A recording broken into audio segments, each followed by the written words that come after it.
Ladies and gentlemen, we direct your attention to the commissioner's box adjacent to the Mets dugout. We are honored this evening to have with us baseball's perennial good first ball, the old professor, Casey Stengel.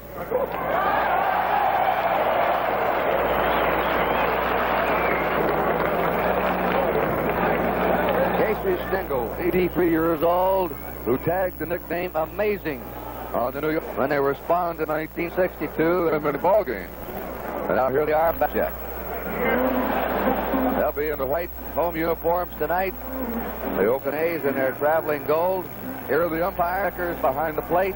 Paul Pryor of the American Leagues at first. Russ Gibbs of the National Leagues at second. We may have this mixed up there. The correct order. Yeah, they just have the league designations mixed up. New American League goes back. Getz, Wendelstedt of the National Leagues at third. Marty Springstead of the American League down the left field line, and Augie Donatelli of the National League is in the right field line. Yogi Berra, Dick Williams, laughing it up tonight despite all the controversy they've had. Dick Williams called a meeting of his players. He situated and said, listen, now let's go out. There was never any idea of the A's walk out of the World Series. We talked to their captain, Phil Bando, to Reggie Jackson. Jackson had made the statement that many of the players were mad enough to walk out, but there were never any serious thought in their minds of boycotting the World Series. We're waiting for Tom Seaver to make his way in. He had been warming up out in the Met bullpen in the right field area and cleared the air, explained the entire situation to his team, and then said, look, go out and play. You have a lot of money riding on the line, and forget this. Sal Bando said, we're used to this kind of thing. In fact, it seems to relax us. The starting pitcher is coming in from the A's bullpen. That's Jim Hunt. Tom Seaver evidently is still in the Mets dugout, Lindsay. I think he's coming in the runway. There is a runway from the dugout, a covered passageway. I think that's what he's doing. That fish hunter has completed his warm-up as Rusty Staub, number 4. His shoulder getting better day by day, and he's in the starting lineup for sure now the rest of the way. And we're still waiting for Tom Seaver to make his appearance. He's used, isn't he, Lindsay, on a cool afternoon weather. He likes it, and it doesn't take very long to tell whether or not he is super sharp or not. You find out right away with Seaver.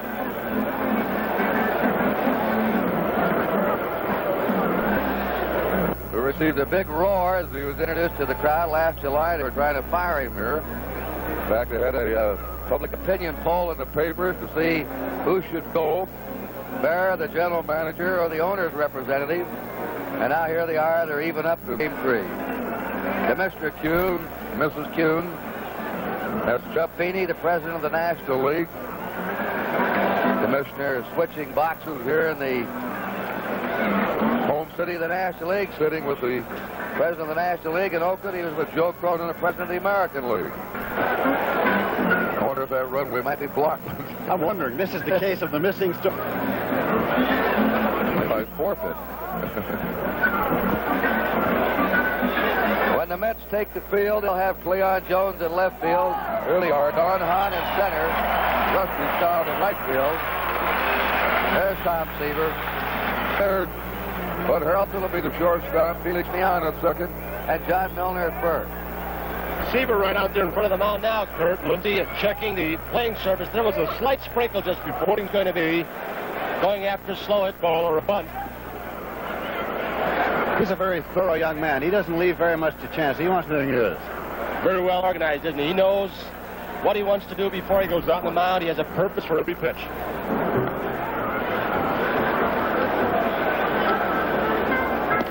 Seaver, a 19-game winner for the year. Season before, he won 20, and he won the clincher here in the 5th game to put the Mets in the World Series. Lost a heartbreaker in the opening game of the playoffs at Cincinnati. Let's take a look at him in slow motion while his pitching coach, Rube Walker, gets you a capsule supper.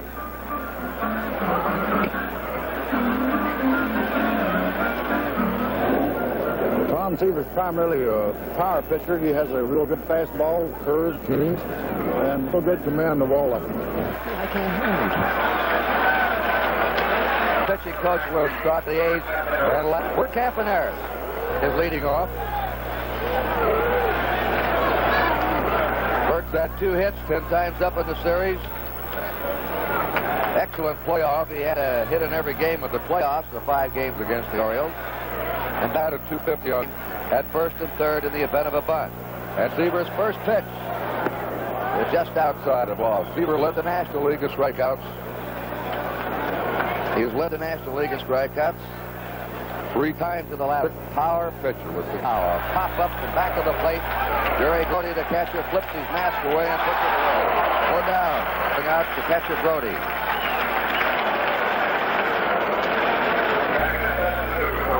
Joe Rudy will be the batter. Steps in. This telecast presented by authority of Major League Baseball, intended solely for the private non-commercial publication, reproduction, retransmission, or other use of the pictures, descriptions, and accounts of this game without the express written consent. 1 out, nobody on. The A's batting in the first inning. Toward right. On deck. And Seaver curves him for a ball. There's the defensive setup. The Mets will these right-handed batters toward right more than they will with the left-handed pitchers on the mound, figuring they won't be able to get around on Seaver as well. Rudy's had 3 hits and 8 times in the series. And there's a long line. It's a fair ball in the corner, and Rudy's on his way and is in with a stand-up double. Joe Rudy gets his 4th hit. He and Reggie Jackson now are tied for most hits on the A's.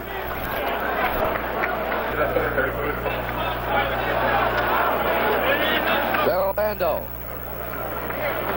He must have had 100 reporters around him alongside the batting cage tonight, Lindy, trying to get his reaction to the A's. Strike, Bando gets the Mooney hit, will you, boys? I've never played in this ballpark. On deck is Reggie Jackson. With that air-resistant propeller to make the bat feel heavier. Pitch of the ball. Rudy at second, 1 out. First inning, we're just underway. They're playing Bando the same as they did Rudy. A couple of steps toward right field. Fouls it off in the dirt. 1 ball, 2 strikes. The breeze is a crosswind from third to first right now. 8 to 10 miles an hour. Ball hit in the air to right field, might be given a boost as it suddenly dies down.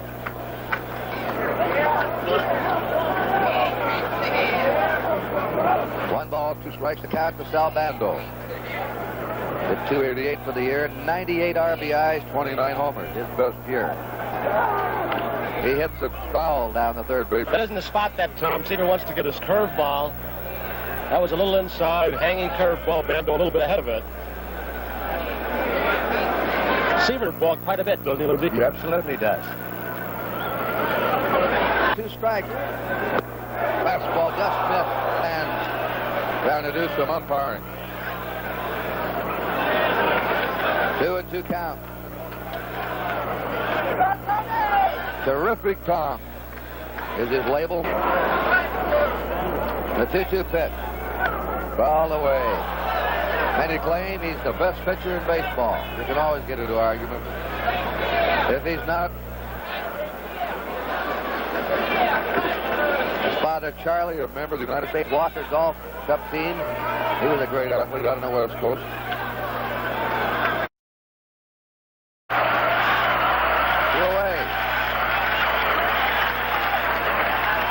Reggie Jackson.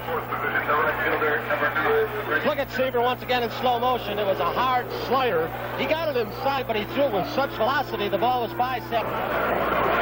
Reggie Jackson finally got going. He had 4 hits in a row in Game 2 out at Oakland after going hitless the first 2 times up in that game. He failed to hit in Game 1, and he had a miserable playoff against the Orioles, getting only 2 outs for the A's. Joe Rudy at second. No score, top of the first inning. Ball by Jackson. Strike 1 to him. Tennis on deck. That's the pitch upstairs that the A's better lay off with Tom Seaver.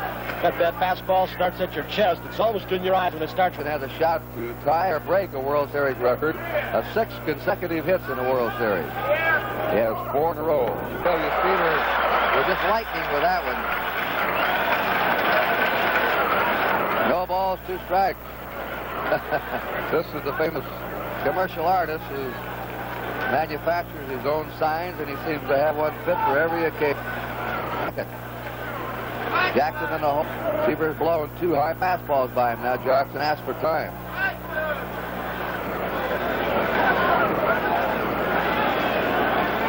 Jackson to pull to right field.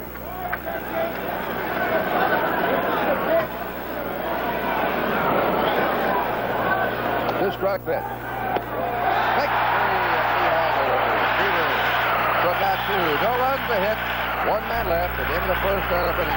0-0. Great lunch, Barbara. Thank you. Come on, I'll show you. My Amana radar range microwave oven. It cooks most everything in about 1/4 the time, so you use less electricity. And with this, you can brown and grill right in your radar range oven. The food guy is cool, so cleanup is easy. It's a lifesaver for busy people. But remember, if it doesn't say Amana, it's not a radar range. Your plane is leaving in 15 minutes. You're returning your rent-a-car. You need a copy of the... You're tense. Now what? Relax. Once you use the Wizard of Avis, no one is equipped to have your rental agreement printed out and back to you faster. The Wizard of Avis, so you can be on your way faster. Get a Wizard number. It's free.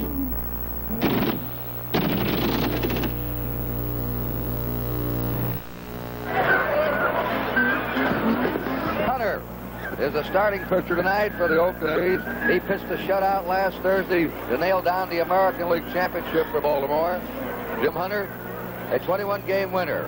And here's what his pitching coach, Wes Stock.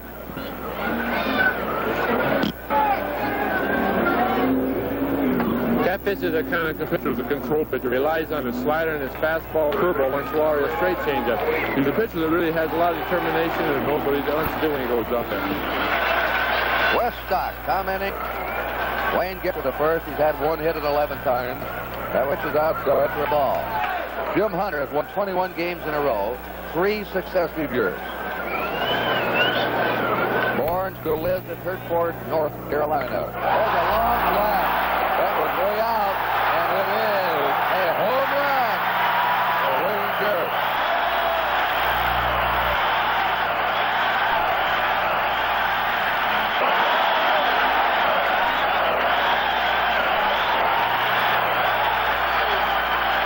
Looked like he hung a breaking trick. Here's that swing in slow motion, jumping on what looked like the cut to center fastball. Appeared to be about alley. Good swing. Look at that head down to the ball and that full extension of the arm to get all his power behind. Garrett has 2 hits in the series. They've both been homers. They didn't waste any time putting the Mets out in front 1-0. Felix Meon had 1 the Mets this year. Topsy bluffs the bunt. But Hunter's inside for ball 2. Jim Hunter had home runs a while this year. He gave up 39. Ball 3. A little bit low. 3-0.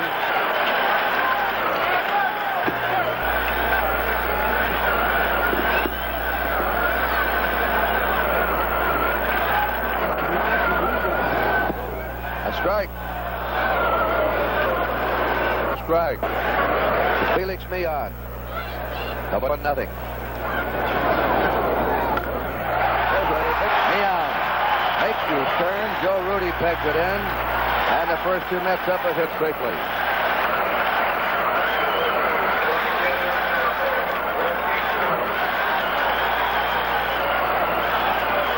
Dick Williams. Dick Green. Looked over out to Dick Green. Fly to Staub. Staub had 1 hit in 5 times. And that's starting at go Mets. The pitch is fouled backward. And already John Odom is starting to work in the Oakland bullpen. John Blue Moon Odom, who pitched 2 innings of relief Sunday in Oakland. Rusty Staub. still is not swinging normally, I would say, Lindsay, as I watched him in batting practice. Not swinging normally, but there was no way he was going to miss the World Series. Into the dirt. 1 ball, 1 strike. Hunter's the kind of a pitcher that can get off to a staggering start. You let him off the ropes, he can come back. He's a bulldog. That's one of his great assets, his competitive spirit. 1 ball, 1 strike. The Rusty stop. Neon on first, nobody out. And the Mets are on top, 1-0 on Wayne Garrett's leadoff homer here in the last of the first inning. Runner going. The player get run. And it's through the hole. Perfectly executed. Over to third comes Neon. There's a classic example of the hit and run. Slapping the ball back to a vacated spot by an infielder who goes over to cover second base. Getting a good jump on the hit and run. Dick Green had given the signal that Campaneris was going to do the covering. Now the hit and run. Staub getting a good pitch, off-speed pitch, one that he could weigh down and handle. I would have thought that with Staub having and his hands all season long, they would have tried a little more hard stuff to him, especially inside where he seems to have trouble getting around. Watch Rusty again on this perfectly executed hit and run. Neon's off and running. Look at him wait on the pitch. A breaking ball down, low and away. That's a beautiful play, Lindsay, when it's executed. Slap right back to the hole, and John Odom throwing harder now in the Oakland Bull. His teammate Jim Hunter in serious trouble here. Runners on first and third, nobody out. That first pitch is a strike to Cleon Jones. Jones leads the World Series in base hits with 5 out of 9. There are the 2 runners. Neon at third, Staub at first. The Mets ahead 1-0. They're home before their roaring fans. Into the dirt, and it bounces away. Into the dugout, and the score is Neon. And the Mets have a 2-0 lead. That'll be a wild pitch charged against Jim Hunter. Oh, turned up. A chest that pops into the dugout. It's a ground rule 1 base going into that dugout. Rusty stopped at second, nobody out. 2 runs already in for the Mets. 1 ball, 1 strike to Cleon Jones. This is not the Jim Hunter we saw last Thursday in Oakland against Baltimore. Now Jones probably will try and go to right and get this man over to third. Now he dumps it. Foul ball. He can hit the right field and hit the right field with power, right, Lindsay? He can hit with power all the way around, and I noticed we shaded him defensively playing him to go to the opposite field. He can go that way. Has good power all around. 1 ball to Cleon Jones. Nick with injuries, disappointing first half this month of September. Good playoffs and even better in the World Series. 2 balls, 2 strikes to Cleon Jones.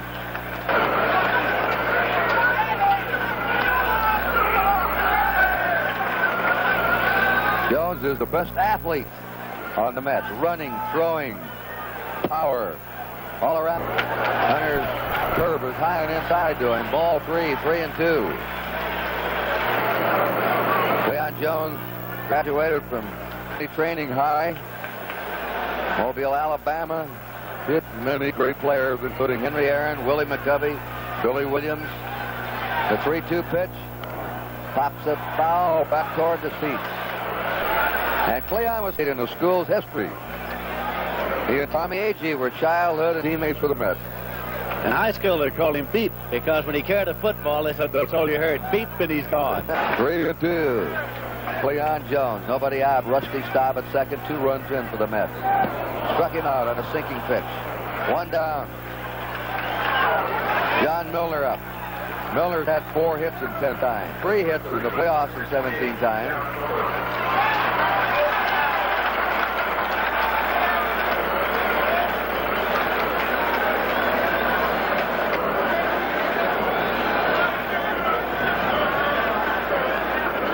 The Mets for 23 this season.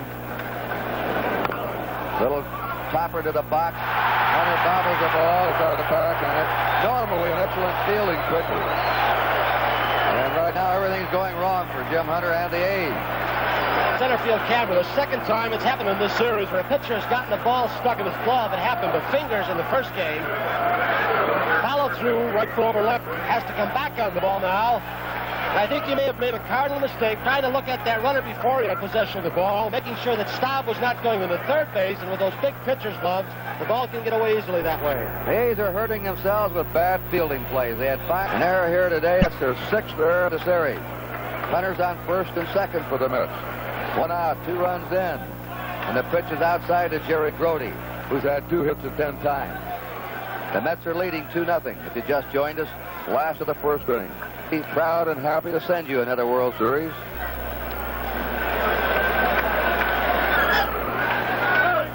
The 1-0 pitch. Curve for a strike, 1-1. Jim Hunter injured himself in a hunting accident.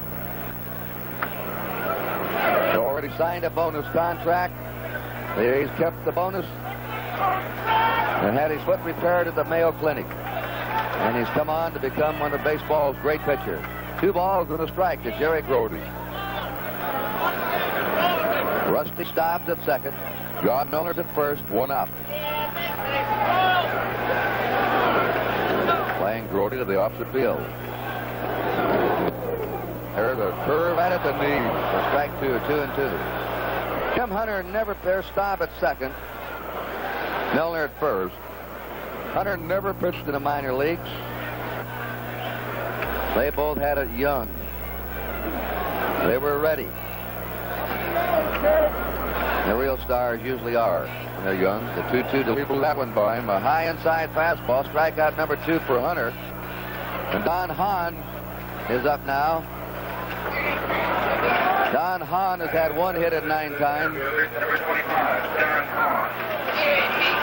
His seasonal figures you're taking a look at. The outfield shallow for him and to right. 2 down. Hunter's on first and second. On hit to drive in the left-hander. Joe Rudy's positioned, but has it to retire the side. And Hunter bulldogged his way out of that jam. 2 runs, 2 left. There was 1 error. The end of the first inning, 2-0.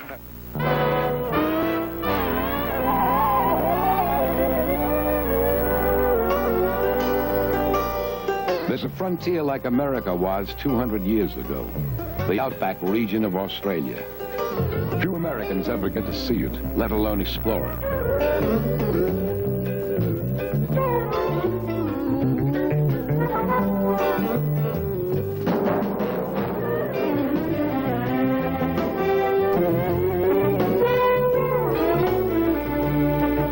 But you only go around once in life.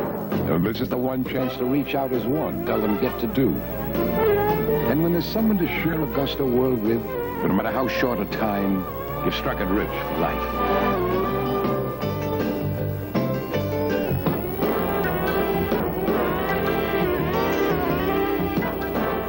Even sharing a touch of home brings you closer. Like your beer, Schlitz. Once around life, once around living, once around beer, and you'll keep around Schlitz.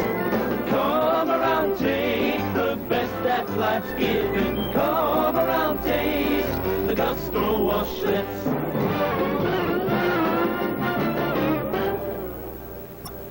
Gene Tennis leading right now.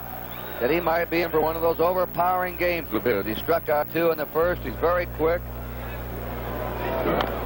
Fouled away at strike 2. He pitched last Wednesday. He's had 5 days rest. Well, actually 5.5. And he has only 1 hit and 6 times up. Curved him and strikes him out. 3 strikeouts in a row for Tom Seaver. Vic Davalillo, the A's center fielder, will be the next batter. No hits in 1 time. On April 22nd, 19 batters at San Diego. That's tied Steve Carlson's Major League record for a night in a game. Then he set a new Major League record in that game by striking out 10 in a row. The last 10 men he faced. That's what you call 1 out, nobody on. Vic Davalillo looks at a curve outside for a ball. On deck, see, the Mets are ahead 2-0.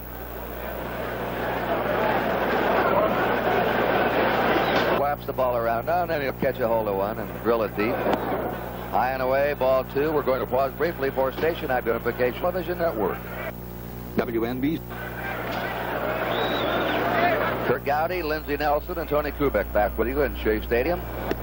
Seaver pours the fastball over. 2 balls and a strike to Vic Davalillo.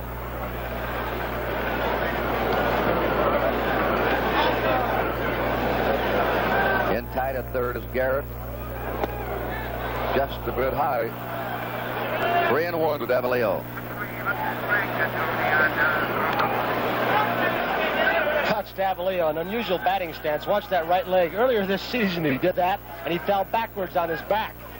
Got off balance. Pitcher with control. He walked only 2 men every 9 innings this year. Davalillo slams the foul deep down the right field line. Our count 3-2 to Vic Davalillo. 1 out, nobody on. Well, Lindsey, you've seen Seaver year after year since he came in with the Mets. How fast is he tonight compared with some of the great games you've seen? This is one of his better nights, and many times he warms to the task as he goes along. Foul away by Davalillo, and the count stays 3-2.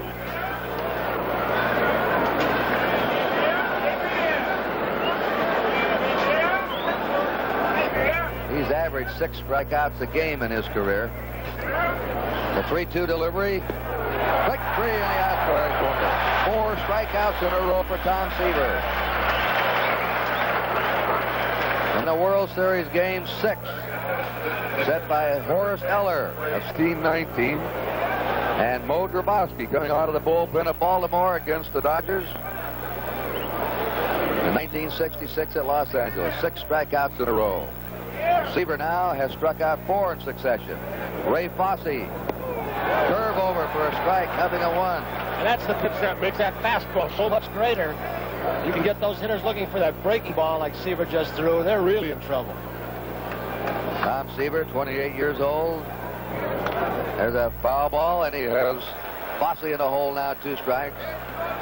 Seaver lives in Greenwich, Connecticut.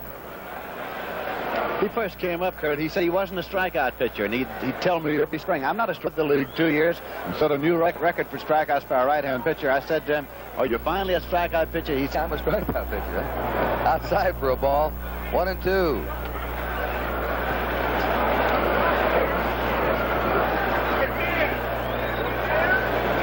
Another duel. If both these men stay in, will be with the bats. Both Seaver and Hunt, hitting pitchers in baseball.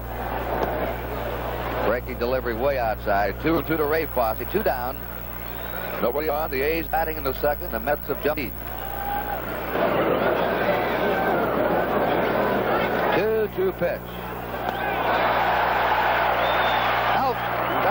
They had to check for the first base umpire just to be sure that he committed himself. Seaver struck out 5 in a row at the end of an inning and a half of the New York Mets. This is Monaco, where the night skies are filled with excitement and color, and the concert halls with elegance and music. Of course, we're very spoiled here with our music. We have wonderful orchestra and lovely concerts and opera. And this is Monaco, Monaco 1974 by Dodge, as obviously new as it is beautiful. Its elegance and sophistication, styled after the country whose name it carries. Engineered with all of the comfort and quiet, the solid, dependent Dodge. 1974, a beautiful time for Monaco. Monaco, unmistakably new. It's a beautiful time, Monaco and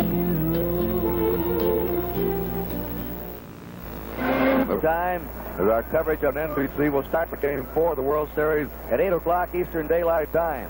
And the World Series game will be preceded by the baseball world of Joe Garagiola. Hope you're tuned again to NBC tomorrow night.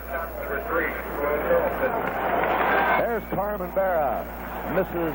Yogi Berra. Been in a lot of World Series games. Her husband played in 75 or competed in 75 for him in a World Series. Strike. The World Series affair to anyone.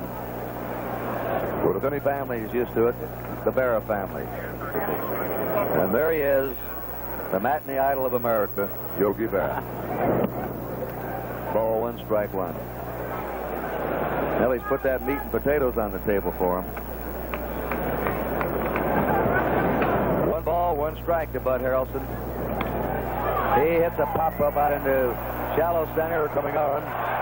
Davalillo makes the grab. 1 down. Jackson's over in right tonight. And Joe Rudy in left.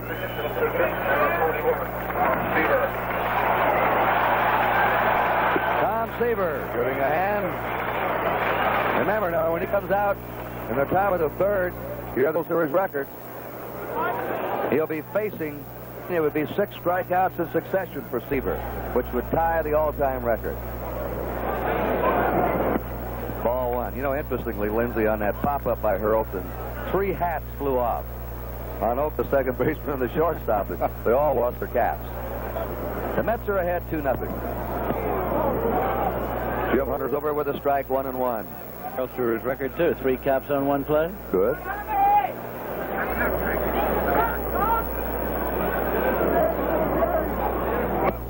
High and inside, and Hunter loses his cap. Tom Seaver, league average of 158. Remember game 1 of the National League playoffs, he came up with a double. He knocked it. Fastball is over, 2-2. And Hunter now seems to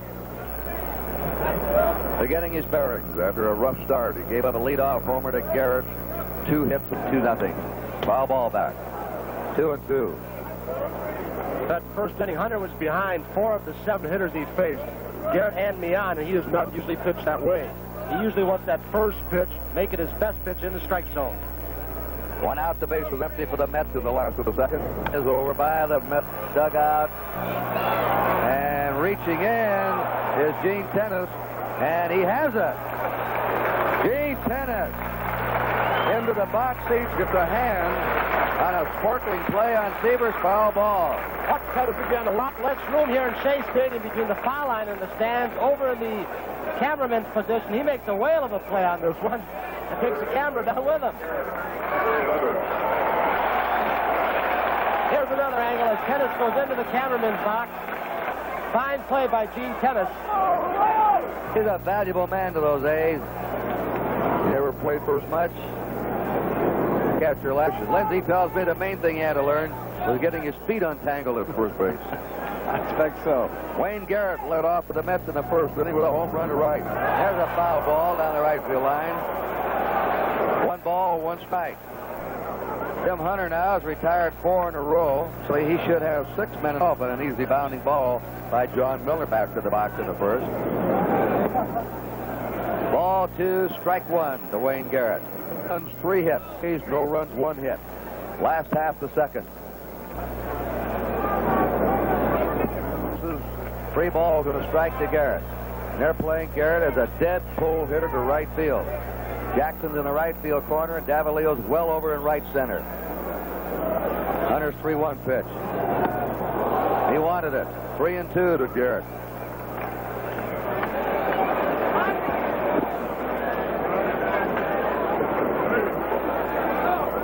Danny Murtaugh, back as manager of the Pittsburgh Pirates. Won the World Championship with the Pirates 2 years ago.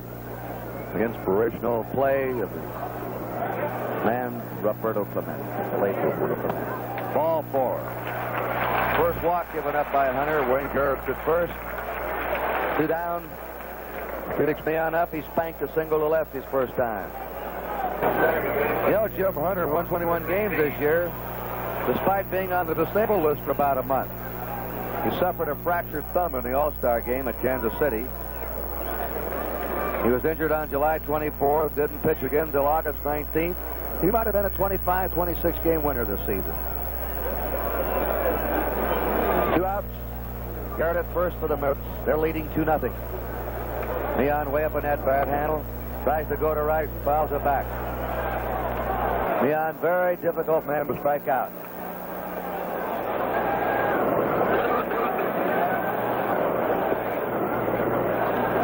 Doubles, 1 strike. Again, trying to slap it to the opposite field. 0-2 to Felix Mian with Garrett at first, 2 away. Mian appeared to be a little bit farther away from the plate than he was in the first 2 ball games. I don't know if he did it purposely this time to try and go to the opposite field, and his hands and elbows are right in the center of the strike zone.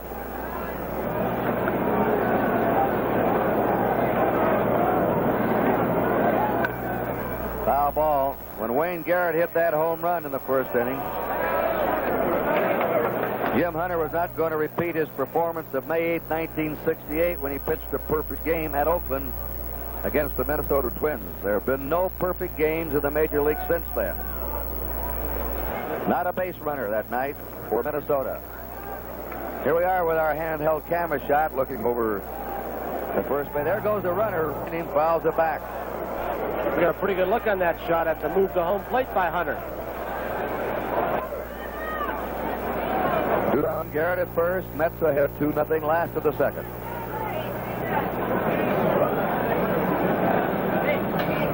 Gene Tennis holding.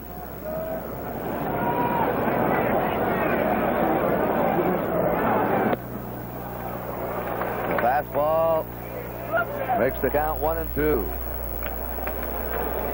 I like that shot from behind that first baseman. You don't see that too often. See exactly what the base runner sees. Read those moves, the heel movement, the knee kick, shoulder. There's a drive right to the shortstop, Campaneris, to retire the side. No runs, no hits, no errors, 1 left. At the end of 2-0 Mets. Going to, I won't Green the third to throw over, and there's 1 down. Seaver has struck out 5 in a row. If he had struck out Green, he would have tied an all-time World Series record of 6 consecutive strikeouts. But against the first man out in the third inning, Green bouncing out. Dick Green previously had gone 0 for 4, and now Jim Hunter's up. And despite the fact that he hasn't hit all year, well, he's hit once. He's a 1,000 hitter this year. He had 1 for 1. Jim Hunter has a lifetime batting average of 227. Anytime a pitcher has a lifetime average better than 200, he's what one of the ball players call a good hitting pitcher. He's hit 6 homers in his career, too. Strike to him. A $5,000 bonus because of his hitting. The rest of the money for his pitching. The 1-strike delivery. Strike 2, 0-2. Red Ruffing used to get a double payment with the New York Yankees. 1 check for pitching and 1 for pinch hitting. 2 deliveries. Outside, ball 1. 1-2 to Jim Hunter. Mets are leading 2-0. We're in the top of the third.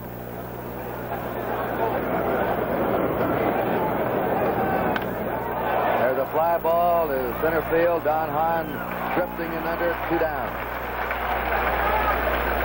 Now we go to the top of the order, and Bert Campaneris, who fouled out his first time.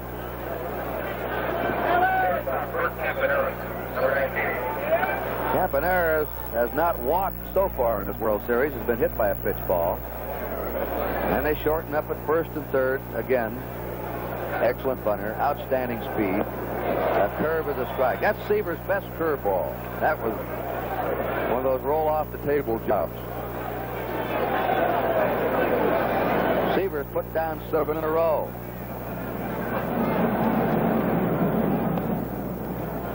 One ball, 1 strike. He's very much in command right now. The man you see on deck just swinging that bat was Joe Rudy. 1-1 pitch to Campaneris. Strike 2. 1 ball, 2 strikes.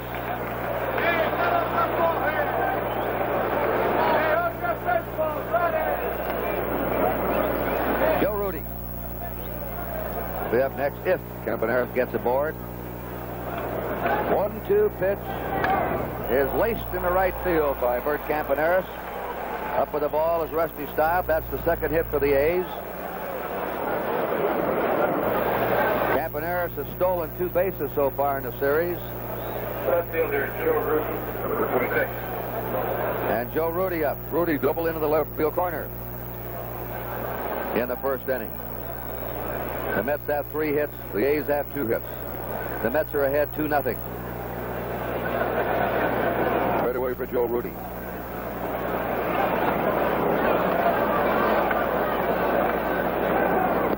Ball 1. How about Seaver's move to first, Lindsay? Doesn't have an exceptional move, but he had a deal of time. Campaneris, who's starting the season.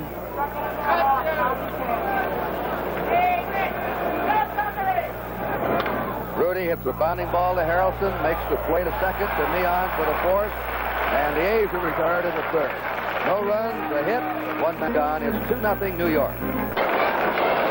Rusty Staub getting a hand. 3 homers in the playoffs.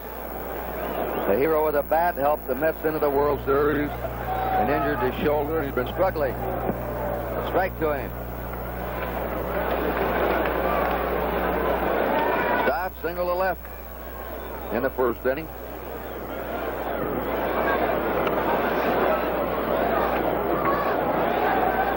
Jim Hunter started twice, relieved once in last year's World Series.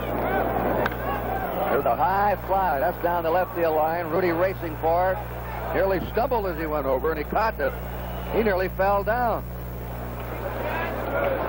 One away. Staub flying to left, and Staub with that lame shoulder. Look at it again. Rudy going after this one in the left field corner. The field was torn up after the championship series game, and the grounds crew has done a great job getting it back in shape, but I'm sure it's pretty bumpy and soft. I think torn up an understatement. One out, nobody on. Cleon Jones struck out his first time. Last of the third inning. New York inning. Bounding ball to Bando at third. There, and they're 2 down.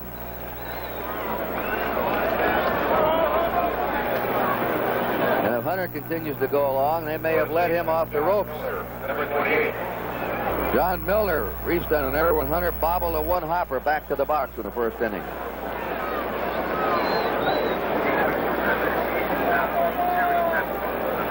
That 4 for 11 that you see, those are the World Series batting figures.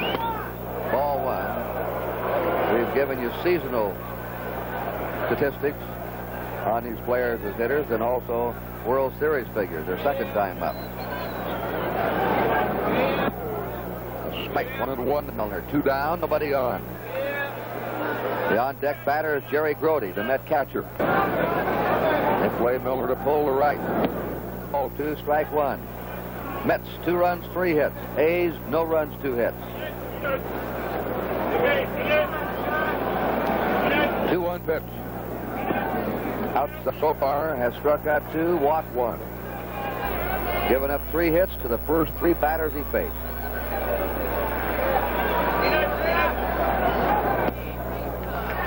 Second walk. His shoot first, 2 down. And Jerry Grody, the Met catcher, coming up. Grody struck out his first time. Grody, number 15. The player will warm up for a pitcher and say, boy, I've got it tonight. You go out to the mound, he won't have a thing. That was Dick Williams trying to give his pitcher Hunter a little moral support. Hunter may not quite have been loosened up for Lindsay when he came out for the first inning. Entirely possible, because he's certainly settled down since. Jerry Grody gets a foul just outside third. 0-1 to Grody. John Milner returning to first. Here's Tony's favorite shot now. Yeah, I like that. You know, you were mentioning Hunter being a 20-game winner again. Even though he was a 20-game winner, many of his other statistics were not as impressive as last year. He walked. His earned run average was more than a run greater than last year.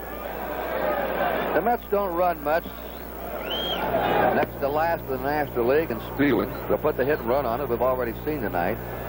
Tony, if you were a base runner at first now, if you were John Milner, as if that shot comes up again, first baseman toward the pitcher, what are you looking for there from that pitcher? I might look at that left heel and see if it moves upwards first. It means he's going home. You have to move that left heel first. They also can look at the left shoulder. If he opens up to home plate, that left shoulder moving toward home plate, you want to take off. Milner at first, 2 down, the 1-1 pitch. Inside for a ball. Oakland this year stole 127 bases of the team. The Mets 27.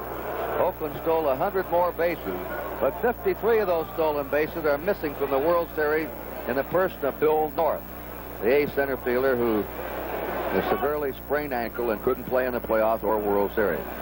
Undoubtedly, the A's miss him in here. He and Campaneris were a potent 1 and 2 set up in that batting order.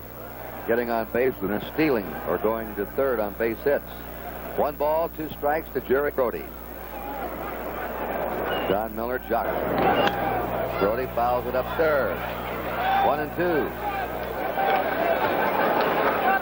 Another thing you might look for off Hunter when he's pitching from his stretch position from that camera angle we have behind first base is his left knee. When that left knee bends, he's going home. When it is moving straight, he doesn't bend it, he's coming to... 1 ball, 2 strikes. He's outside, ball 2. Jim Hunter led the American League in won and loss percent for the 2nd year in a row. Last year he won 21, lost 7. This year he won 21 and lost 5. He became the first American League pitcher to lead the league 2 years in a row in the best percent since Lefty Grove did it back in 29, 30, and 31. Slow hopper to shortstop. Campaners flips over to the second baseman Dick Green for the force on Mills. 1 left at the end of 3. 2-0 New York. Very enthusiastic about the XL100. It tracks extremely well from high to low brightness levels in all types of scenes. These TV service technicians rate new RCA XL100 color TV. I noticed in watching the XL100 that the definition was real sharp. 100 chassis has one of the sharpest and clearest pictures I've ever seen. More independent TV service technicians own RCA than any other color TV. XL100 is a serviceman's dream. We like to buy some Radial Lifesaver Steel Goodyear tires. Goodrich, Pop. That's what I mean. My son is a college graduate. He tells me Goodrich been making the radial tires 8 years. Bravo. Tires you make good. But whoever makes your name an elephant? Elephant. An elephant would forget it. So I got some ideas for you. Is Mr. Goodyear around today? Goodrich, Pop. Goodrich. If you want Goodrich, you'll just have to remember Goodrich. Today, your car engine's greatest enemy is more equipment, emission controls, power steering, air conditioners, automatic transmissions. All cause heat that may rob your motor oil of its full power to protect your engine. For your peace of mind, your oil as soon as your owner's manual says to. And use only a premium oil made for today's heat. For your peace of mind, specify Quaker State. We move to the 4th inning at Shea Stadium in New York. The A's behind 2-0. Will have their number 3, 4, 5 hitters of the lineup. Bando, Jackson, and Tennis against Tom Seaver. No walks, giving up 2 hits and no runs. And his first delivery to Bando is a ball. Bando struck out his first time. Pretty Met fan.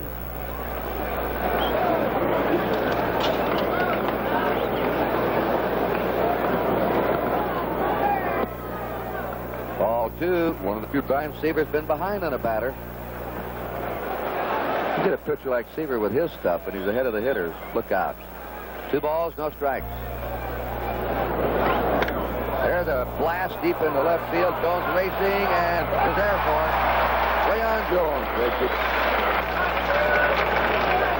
Kurt, this Mets team is a very well-coached team, I think, and they've got good scouting reports. As soon as the count got 2-0, both Buddy Harrelson, the shortstop, Cleon Jones, the left fielder, moved toward the foul line. They knew that Bando was trying to get out in front because he was ahead of that pitcher.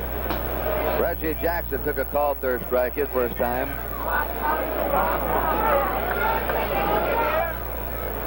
Two runs, 3 hits for the runs, 2 hits for the A's. Jackson fouls it back, strike 1.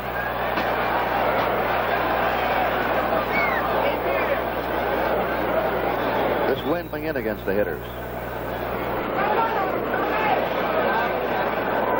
Goes in spurts. Every time I say wind, the flag dies. Honestly, there is a freeze here tonight. 1 out, nobody on. The 0-1 pitch. A ball, 1-1 to Reggie Jackson. The home run leader of the American League and also the RBI leader this year. 1 ball, 1 strike. Served him. 1 ball, 2 strikes. 1 out for the A's. Bases empty.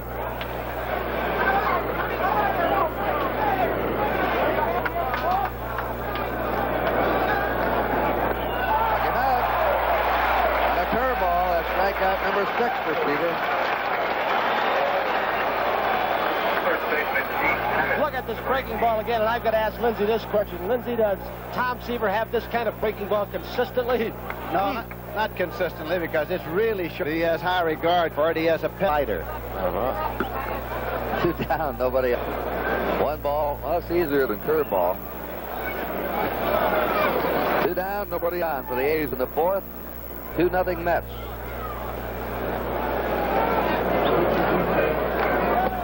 A ball. Seaver will have to go along at a rapid pace to challenge Bob Gibson's all-time World Series strikeout record for a single game. 1968, Gibson struck out 17. 2-1. Sandy back struck. Gibson struck out 17 Detroit Tigers in 68. 2 balls, 1 strike. Here's our handheld camera moving around. A ball, 3-1. Gene Tennis. Starting with 2 outs, the base is empty. And the Mets ahead 2-0. He's on.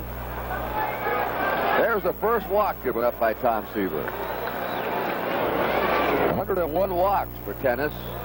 You don't usually consider Tennis when you think of him as a man that gets on base a lot with walks, but that shows you how he knows the strike zone and how selected he is.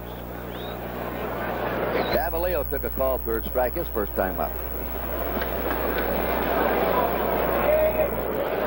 The A's have had only 3 base runners thus far, 2 hits and a walk. A strike. They're playing off the bag down at first against Tennis. They don't figure him to be going anywhere. Now watch. As soon as Seaver struck into his motion. The 1-strike delivery is a little dribbler. This is going to be a tough play for Grote. And he makes the wide throw that pulls Milner off the bag. Safe at second is Tennis. Safe at first is Davalillo. Grote getting out very quickly on this play in front of the plate, something that Johnny Bench did so well. Yogi Berra did it well. He tried to sink the ball, and watch Grote get out, throwing the mask on the side. Vision is not impaired. Seaver giving ground, bare hands, and now Milner making a fine play, saving an error. Ball going all the way to that. Let's look at it again. Watch the play by Milner. Good stop. They have given Davalillo an infield hit. Each team has 3 hits tonight. The Mets are leading 2-0. Here's on first and second, 2 down. Ray Fosse up. Took a call third strike.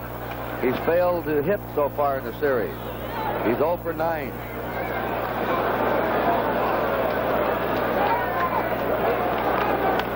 And he tapped it over the head. The pitcher is charged by Harrelson. His throw to first is just in time. Fosse out in the full play at first base. Look at it quickly, that high jumper, a fine charge by Buddy Harrelson. Seaver really jammed him with that fastball, got it open in. Paul Pryor down at first base. The close call, Rudy on his stride. I think it's a tie. No, I don't know. Paul Pryor with a close call. At the end of 3.5 innings, it's 2-0 New York. You know, the back of a pickup just isn't a place for a lot of expensive gear. That's why I got a kick out of it when Dodge introduced the Club Cab. It's got 34 extra cubic feet of storage space behind the room. The Club Cab. The only place you can get one's at Dodge. Extra care and engineering makes a difference in Dodge trucks. Depend on them. The Bull and confidence. Today, signature of a company. Merrill Lynch. Total assets, $3.6 billion. Net worth, $449 million. Securities held for customers, over $20 billion worth. Merrill Lynch. Strong, solid, substantial. Developing new investment ideas. Merrill Lynch. 29 ways to help you share in America's. Just, she's blocked out right now. Now the policeman sitting down, Joan Hodges, the widow of the late Brooklyn girl, all the way. Her husband Bill managed the Mets to the world title in '69. Pounding ball fair. That was field line by Don Hahn. He'll be in with extra bases. And he has a double. A fan reached out and touched it down. Bando playing off the back, as you can see, for Don Hahn. Hahn with that closed band. Expected apparently him to hit late to the opposite field. Playing even with the bag, in case Hahn might bunt. That's on a lot of the territory he could cover. So Hahn had the first hit for the Mets since the first inning. The Mets had a home run. They had 2 singles. And a wild pitch scored the Mets' second run to make it 2-0. Second, nobody out in the last of the fourth.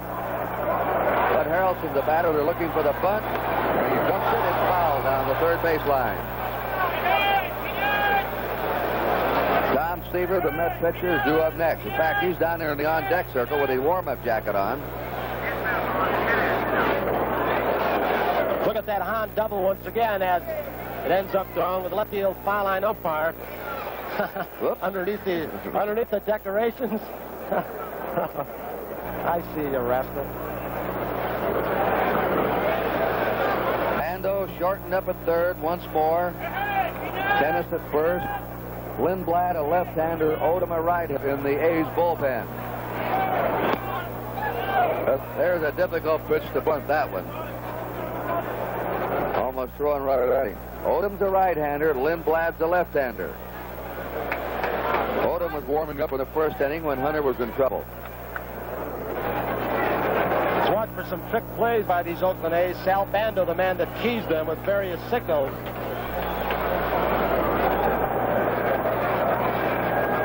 Harrelson flied out his first time. Again, 2 balls and a strike. Of course, these A's in that second ball game had a trick play go awry when Tug McGraw made a perfect bunt as Bando charged. He slapped it over his head. This will be our handheld creepy camera taking the focus on Sal Bando, the third baseman. That's the foul ball, and the count is 2-2 to Bud Harrelson. Now Bando backs up just a bit.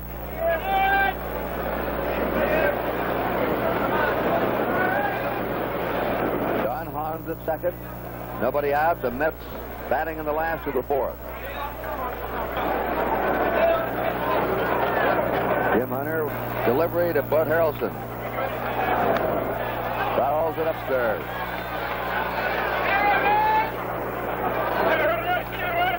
Fielded brilliantly in this series. Not only made good plays, but he's just been steady, and he's had 3 hits. He's still trying to get out and front pull the ball, get that runner into third base with less than 2 outs. He did pull it. He hits it out. Taking a second is Hahn. Hahn's not coming, though. Jackson with a good arm. The line to the third baseman, Bando. What a throw that was by Reggie Jackson. A frozen rope from right field. You see Bando hold it over the bag is like a catcher trying to get a strike from the umpire. 1 out. Look at the strong throwing arm again of Reggie Jackson. Boy, does he love to show it off. He does right here. Look at that. Who's at odds from the hometown crowd? Out on a second. Tom Seaver up. The Met pitcher fouled out his first time. Down in the Mets leading 2-0. They've had 4 hits. The A's 3 hits. The A's have committed an error. 2 of the best right-handers in baseball matched up tonight. Oddly enough, pitching in Game 3 of the series instead of starting at the ace of each staff. The strike. The playoffs change now. The old complexion of leading with your aces. Game playoffs in each league.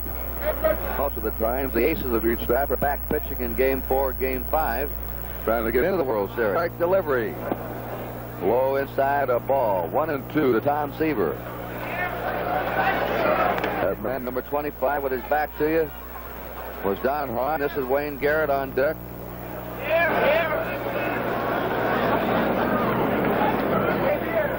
A 1-2 pitch. Foul ball. Don Hahn at second.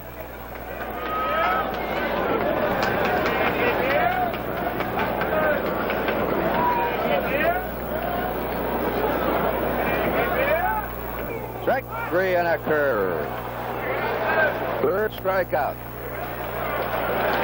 for Jim Hunter. Now who led it off for the Mets in the first inning with a home run. Then he walked.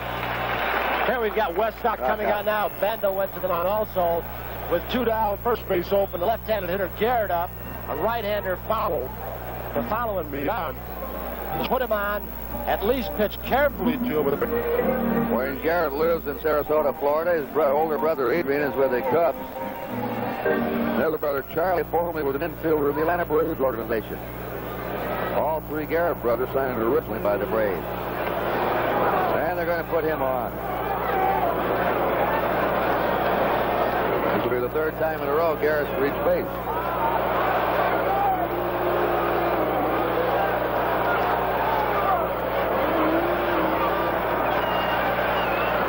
Hunter will have to pitch to the pesky Meehan. With a single and lined out. He's stung Hunter twice tonight.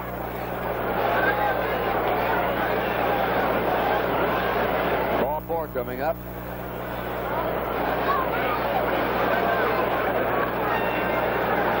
It's a time where Dizzy Dean could get in the stands with Wabash Cannonball, isn't it? Yeah. Hunter's on first and second, 2 down. The Mets are ahead, 2-0. Meehan had 155 singles this year. That's a new Mets club record. Davis held the old record in 67. Only 30 of his hits this year. There's an attempt to pick off at second with a count on. Green dashes over, but alertly sliding back is Don Hahn. And a famous World Series play between the Braves and the Indians in 1948. Foul ball down the left field line. No balls and a strike. Where to get that power from? The ball went in the second deck. Hit that ball over Rudy's in the first game, almost off the wall in Oakland.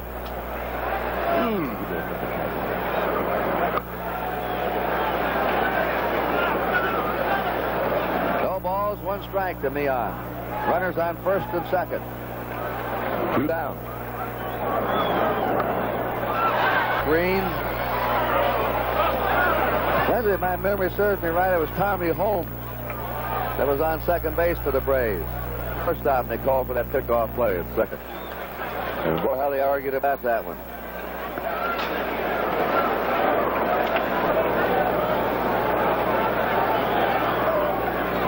Hahn at second. Garrett at first. 2 out. Mets are on top, 2-0. Last of the 4th inning. He hits it to Bando. He boots the ball. Everybody's safe.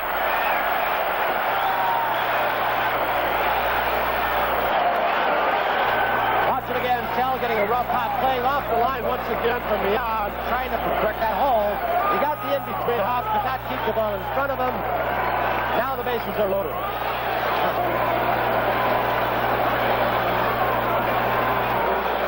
They're waiting for the scoring. Rusty Staub will be up with the bases loaded.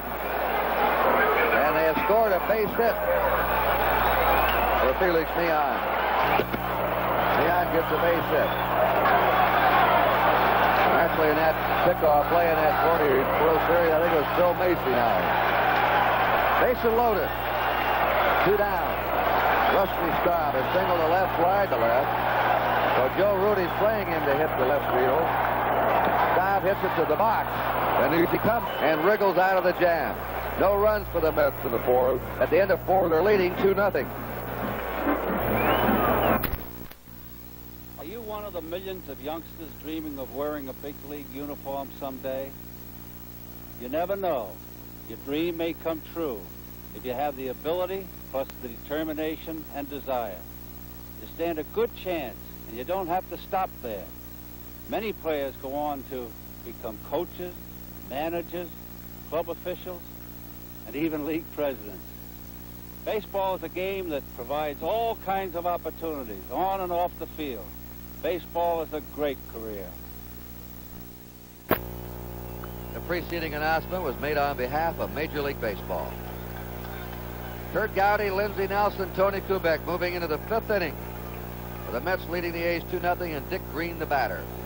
Batting in the number 8 spot for Oakland, Seaver curves him outside, ball one. Green bounced to third his first trip. And he's still looking for his first hit of this series. 0 for 5 now. Foul ball. Levels the count at 1-1. Catfish Hunter will be up next, and then Bert Campaneris.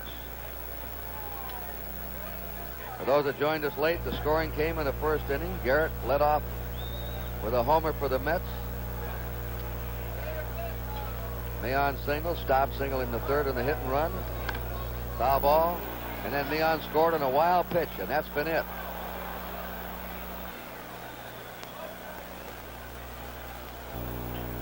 The A's have left 4.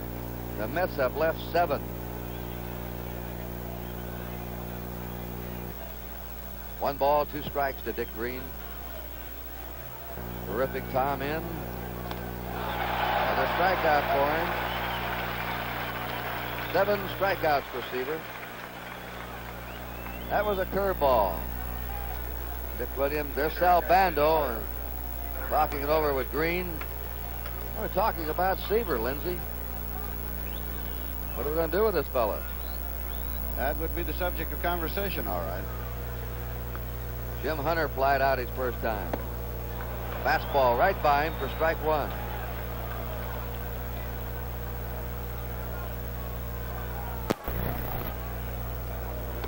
Strike 2, 0-2 to Jim Hunter. And Mr. Tom Seaver right now wearing him on his watch chain. He's the man in charge. The 2-strike delivery. He had Hunter reaching. Foul ball, 0-2. The score, the New York Mets 2, the Oakland A's nothing.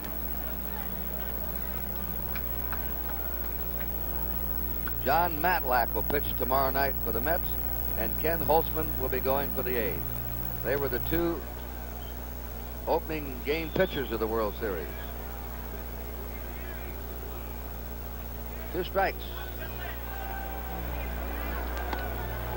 A ball, 1-2. On deck, Bert Campaneris.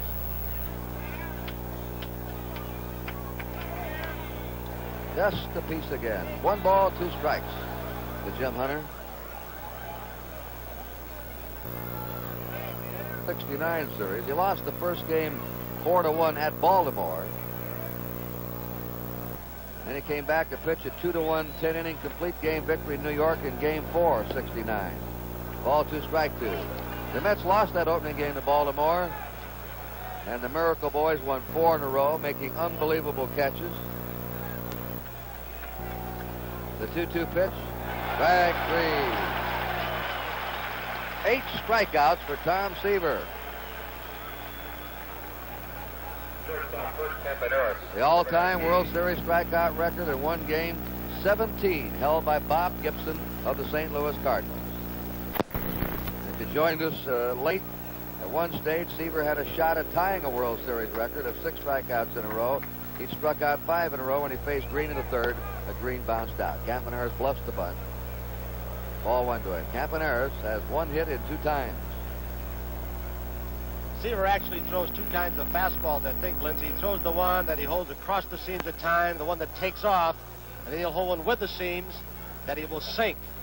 Move in on the right-handed hitters. Good pitch. 1 ball, 1 strike to Campaneris.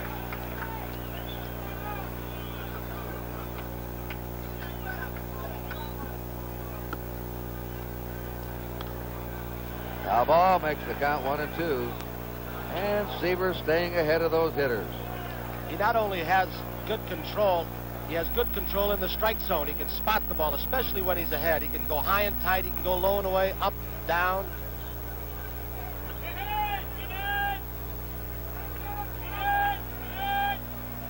Two down, nobody on. 1 ball, 2 strikes to Campaneris. Foul again. You notice as we showed you our handheld shot, how Garrett plays the right-handed batter in tight at third.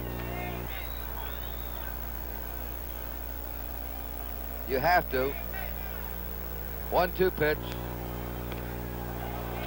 2 balls, 2 strikes. Campaneris does something. Joe Rudy is the next scheduled batter.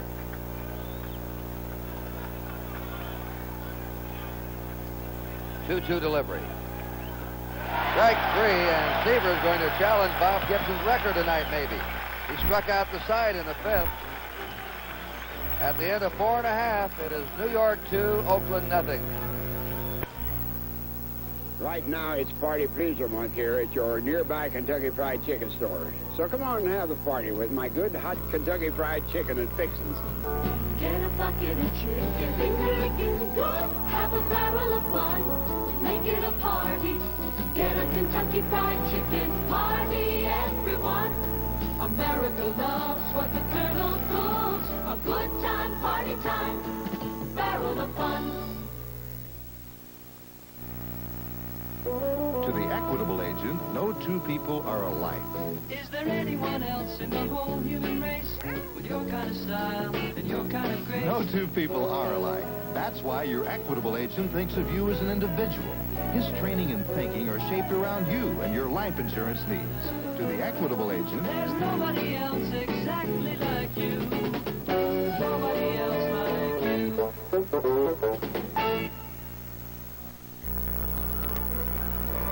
You know, one of the famous jacketed announcers in baseball here is Lindsey Nelson. I don't know how many jackets he has. They're all loud, but look at Kubek tonight. He's outdone you, Lindsey. We're classic. Huh?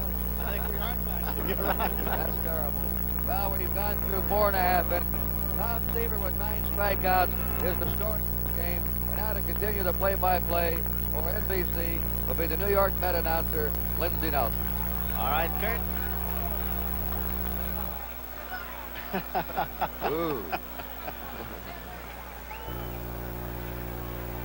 Cleon Jones is at the plate now. Here's Hunter's pitch, and it's in for a called strike as the New York Mets are up here now in the bottom of the 5th inning, leading by a score of 2-0. Cleon struck out and grounded out so far. Had a great finish during the regular season. Chased a breaking pitch 0-2.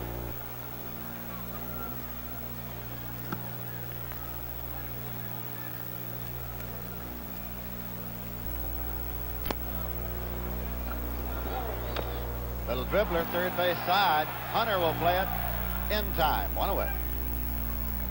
Cleon Jones with a swinging roller to the third base side, and that brings up John Milner. He was on an error by Hunter in the first inning, and he walked in the third.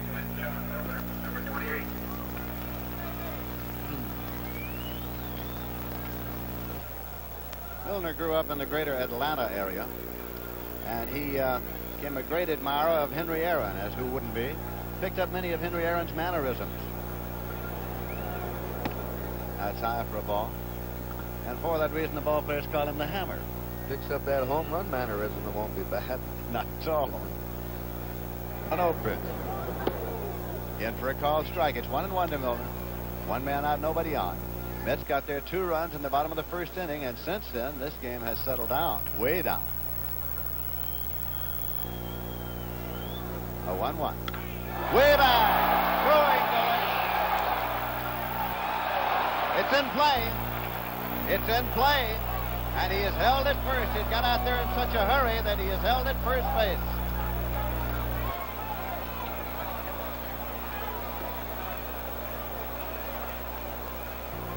One and one pitch. Let's watch it again. I don't know if Milner ran hard all the way down to first base or he just held up out of respect. The arm of Reggie Jackson. The ball was down a little bit away, a pitch that you don't usually pull with this kind of authority. Let's watch it again. So we can see the ball carrying off the foul pole, I believe. Jackson has already made one good throw to third base. Now Jerry Brody's at the plate. Runner goes, hit and run, in the air to left. Rudy's there, that'll bring Milner back. That's going to the hit and run, and Milner retreats to first, 2 away. That'll bring up Don Hahn. Milner had to have one of the longest singles of the season, Lindsey. He certainly did, and it got out there in one big hurry, too. Don Hahn had a ground rule double in the 4th inning. He's 1 for 2.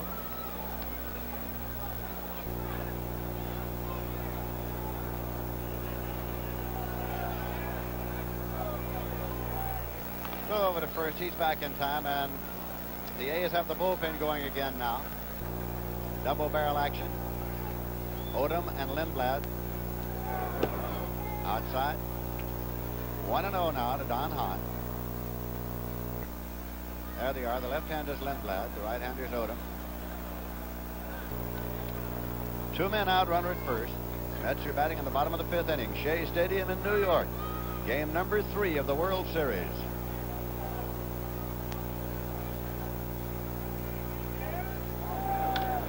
Popped up into left. Rudy is coming on now. He's there. He makes the catch and the side is up. There was a hit and there's one left. The end of 5. The score is Mets 2, A's nothing. Polaroid's new SX70. Just touch the button. Now these pictures, developing themselves outside the camera, are hard and dry. Minutes later, you have finished photographs seemingly as real as life itself. The new SX70 land camera from Polaroid. Hi, I'm Joe Garagiola. There are over 1 million Dodge Darts on the road today, and there must be a lot of reasons for this, and I'd like to find out some of them. Because it's right in between, it's not too compact, and it's not too big, it's just right. It's a little car, but it has a pretty big car performance, you know. There's so many on the road, we figured, boy, they've got to have something going. If you need any more reasons to go with Dodge Dart, ask the million who own one. We pause now for station identification. See Sanford and Son, followed by a special edition of Lots of Luck, Friday night.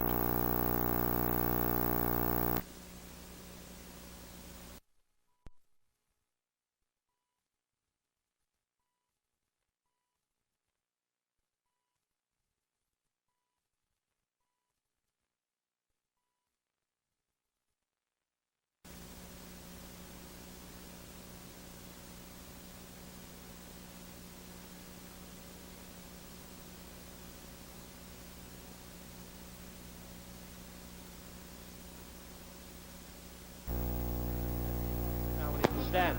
All right.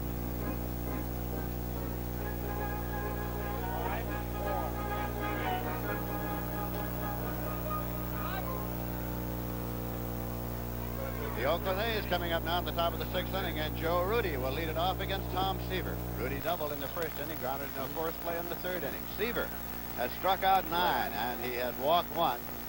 There's Seaver's record at home and on the road during this season.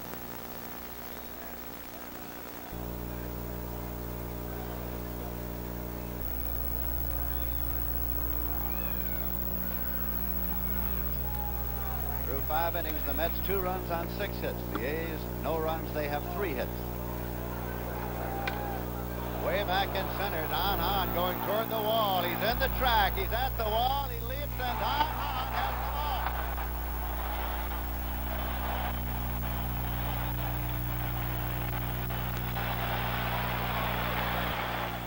They're playing Rudy perfectly, shading him a little bit to right field. Hahn actually thought he was a little closer to the wall than he was when he hit the warning track.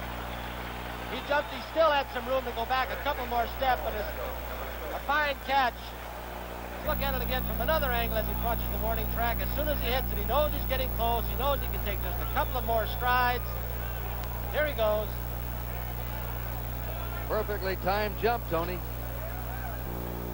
Salvando's at the plate. Seaver misses everything all the way back. It's ball 1. And the catch of Don Hahn has the crowd humming here at Shea Stadium.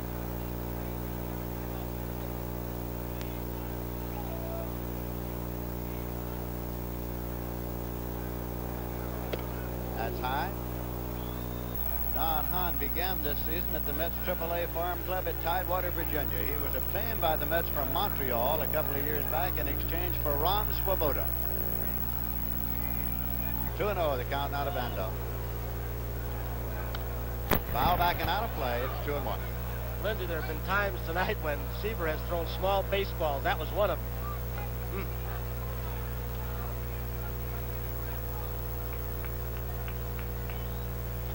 2-1 the count. 1 man out, nobody on.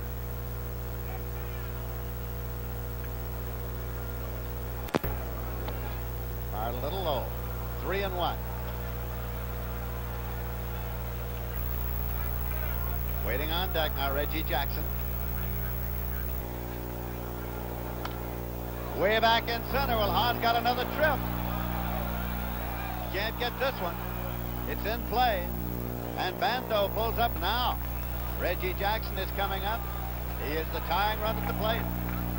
Watch Don again. He has turned the wrong way. He turned over his right shoulder. The wind is blowing out to right field just a shade, moving it away from him toward right field.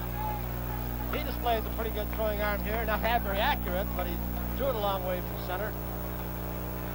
Reggie Jackson has been up twice, struck out both times.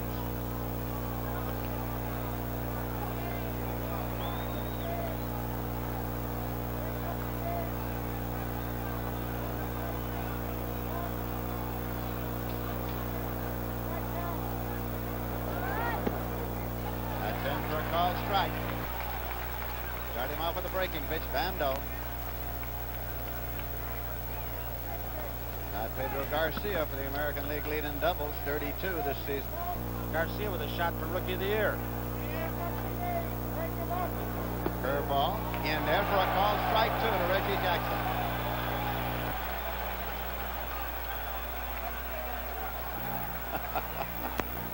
Wonder who she's for. The A's wives.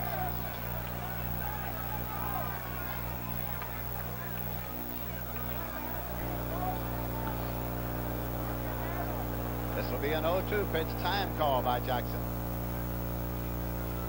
As soon as these A's hitters look like they might start timing Seaver's fastball, he's gone with 2 quick breaking balls to Jackson. Fastball struck him out. 10 strikeouts for Tom Seaver, the 3rd time tonight he has struck out Reggie Jackson.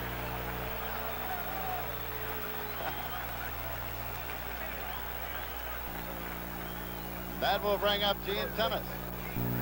You've seen those signs before, Lindsey. Kurt and I haven't seen them very often. That's a clever man. That fellow has a big supply of them. Keeps them in a case and pulls them out for every occasion.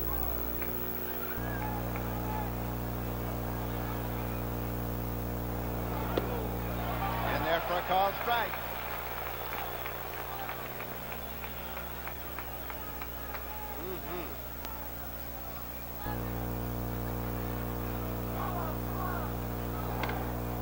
Down the left field line. It is a fair ball. That'll bring in a run as Bando comes across the plate. Dennis pulls up at second. He's tying run in scoring position now. Double and a run batted in. It's the Mets 2 and the A's 1.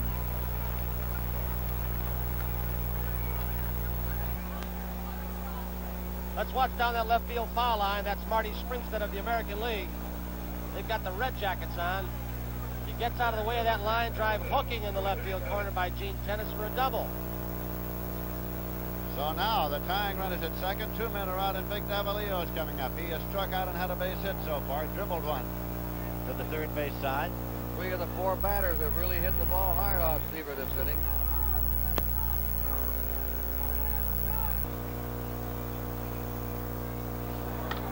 Breaking pitch hit one hop to second. Millan has it.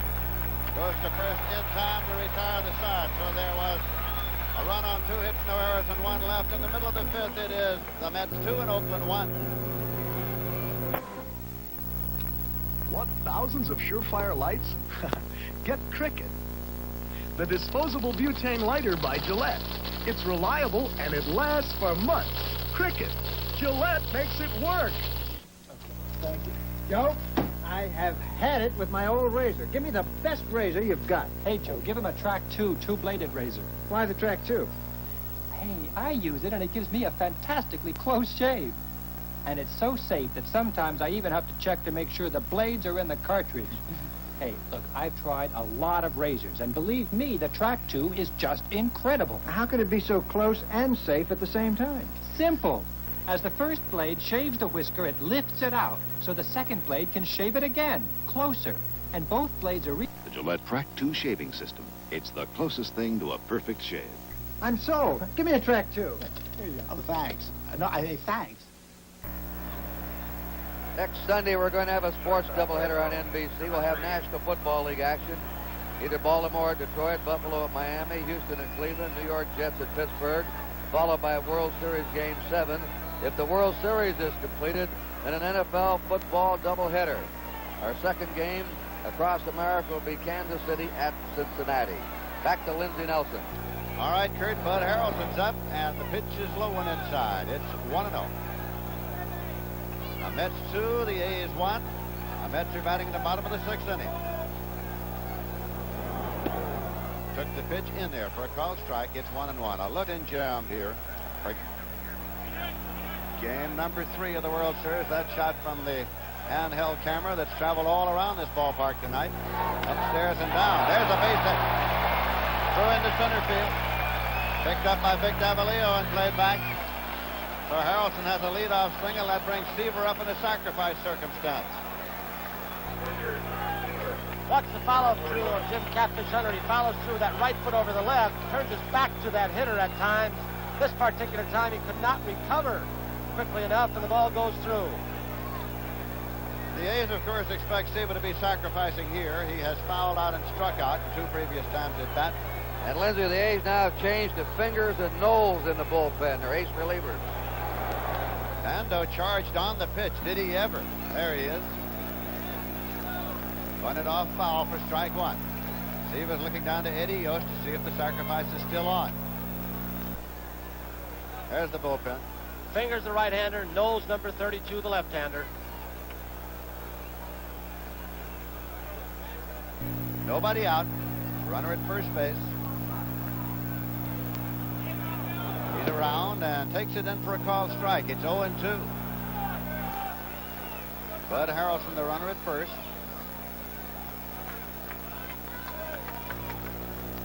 Seaver has looked to see if he's bunting all the way, and you'd rather expect he would be.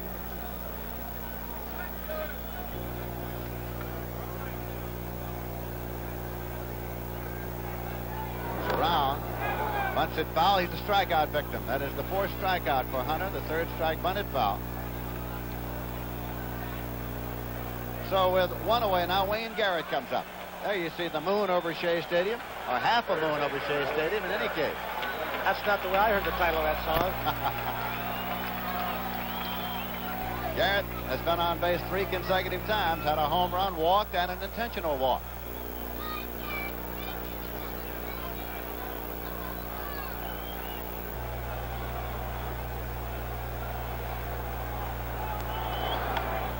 Foul ball, it's out of play. The A's were supposed to have the edge in power and hitting, but the Mets have out-hit the A's in each game.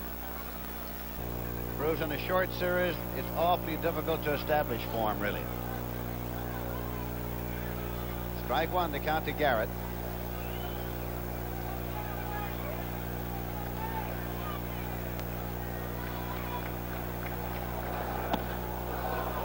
Harrelson bluffed to start on the pitch, 0-2. Jim Catfish Hunter, after a shaky start, has settled down.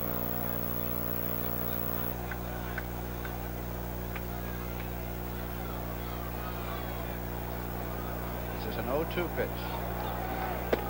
High, 1-2. Hunter appears to be throwing a little bit harder now. He's loosened up pretty good.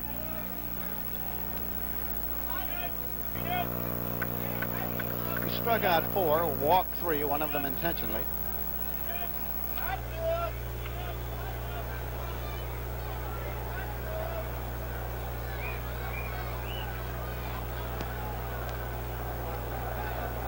Foul it back.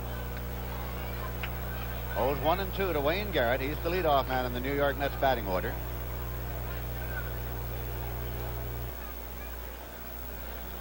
He was drafted by the New York Mets from the Atlanta Braves organization before the 1969 season on the explicit recommendation of Bob Shepard, who at that time was a scout and is now the general manager.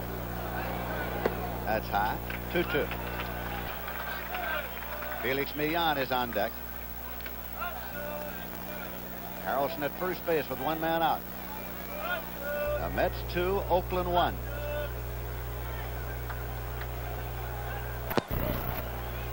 Here's the 2-2. In there for a call, strike 3. Strikeout number 5 for Catfish Hunter. 2 Mets are out. That will bring up Felix Millan. He's had 2 hits, 2 for 3. Chokes that bat up almost to the trademark. The only other man in the National League I know who chokes a bat as much is Ron Hunt, Montreal Expos. More than once this year. Tight pitches have come in and hit the little end of the bat. Foul ball. Yogi may now try to get Buddy Harrelson with 2 outs in scoring position. Davalillo's got a long way to run, but he gets there and he makes the catch. So the side is retired. There was a hit. There was 1 left, and at the end of 6, the score is the Mets 2 and Oakland 1. You've probably seen demonstrations like this before, showing the effectiveness of polarized sunglasses in screening out glare. One brand has made a pretty big point of this. You might even think they're the only ones that fight glare. The sunglasses you're looking through are polarized Foster Grants, and they fight glare as well as any you can buy. Let's go back and look at the same demonstration again, this time with polarized Foster Grants and the other leading brand. Judge for yourself. The simple fact is, are unsurpassed when it comes to protection against reflected glare.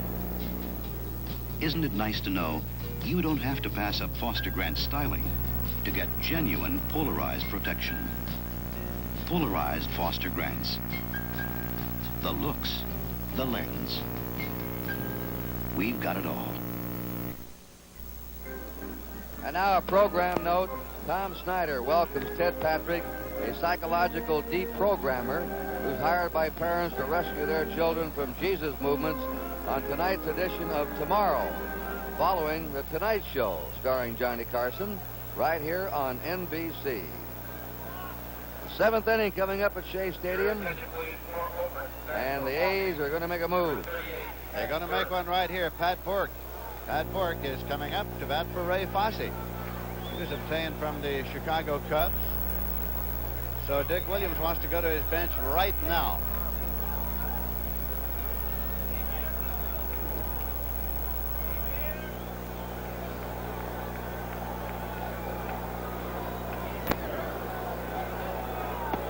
That's in for a called strike.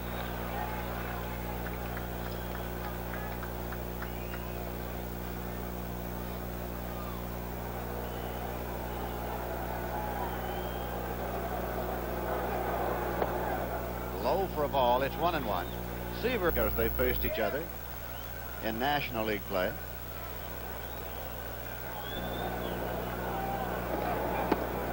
Low and away. It's 2-1. Lindsey, Dick Williams has got people moving in that dugout all over the place with bats and helmets on. Lou's already come on deck. I see Darren Johnson propped on the top step. There's Johnson next to Williams.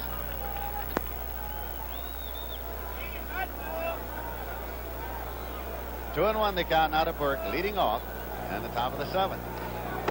Fastball in tight, 3-1. Lindsey, has this been a familiar pattern, what we're seeing tonight with Tom Seaver late in the season after 290 innings? It has been, especially on nights when Seaver had the strikeout pitch going. Many occasions he has tended to weaken in the later innings and give up the long ball. Here's a pitch in for a called strike. It's 3-2.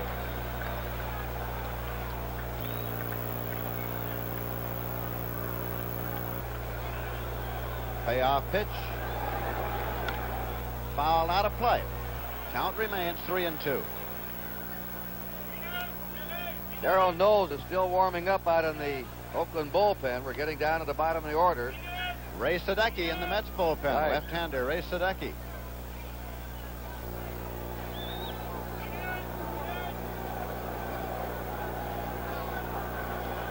Payoff pitch way back, but Staub retreats and lines it up. In the track, he makes the catch.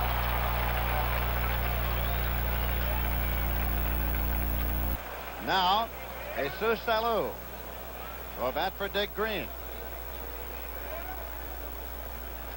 In this series, he is 3 for 9. He was 2 for 6 in the playoffs. 36 games during the regular season with the A's. He batted .306. Jesus Salou. It looks like we'll see the last of Hunter now because Darrell Johnson has come out on deck. The Mets will be glad to see him out of there. Hunter really settled down after a rough first inning. The Mets have Harry Parker up throwing now, along with Ray Sadecki.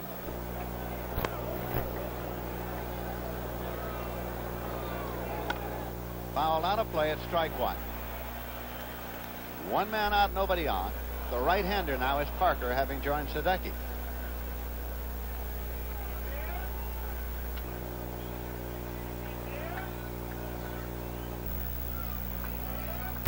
Darren Johnson. Apparently to bat for Hunter. Curveball hammered on the ground to short. Long throw for Harrelson in time. 2 away. Now Johnson comes up to bat for Hunter. So Jim Hunter goes out, having pitched 6 innings. Gave up 2 runs on 7 hits, struck out 5, walked 3, one of them intentionally.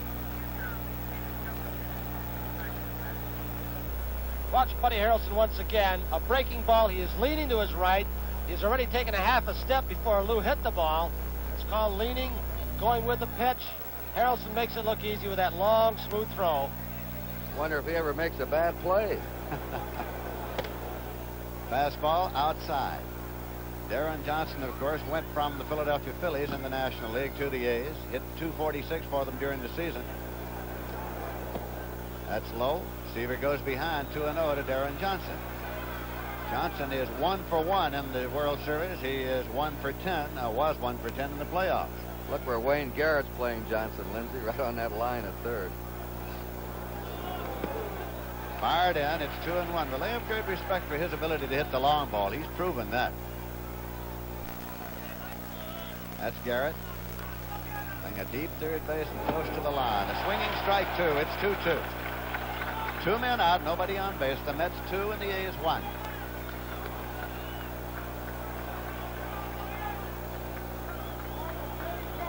Seaver's 2-2.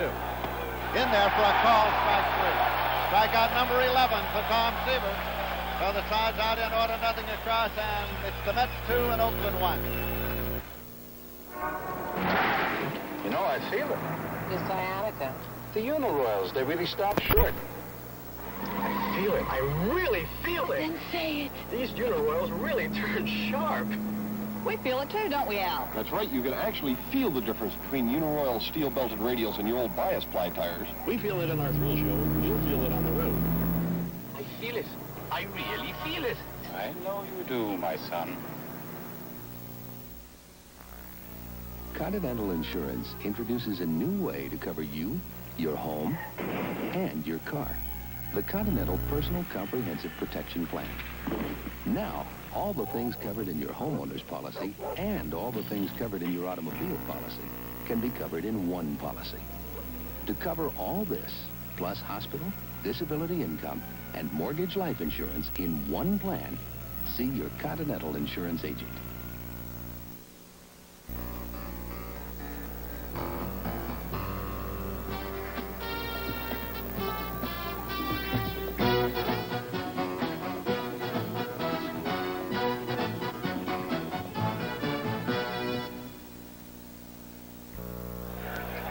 Have been made now. Ted Kubiak comes into play second base. Pat Burke is in at first base. The catcher is Gene Timmons, who moves from first behind the plate. And Darrell Knowles is the pitcher. So those changes have been made by the Oakland A's, as Knowles will be facing the Mets coming up in the bottom of the 7th inning. It was Knowles who made a big play, and Aaron threw to home plate when he tripped and fell down, fielding a ball directly at him in the second game with the bases loaded. That set up a couple of runs for the Mets. Knowles was in 52 games during the regular season, had 5 starts, won 6, lost 8, had 9 saves and an ERA of 3.09. To the World Series.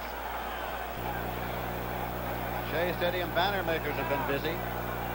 Rusty Staub will lead it off. 1 for 3, had a base hit in the first inning. Fouled off at strike 1. Rusty Staub, a native of New Orleans, came to the major leagues with the Houston Astros and then went to Montreal before coming to New York.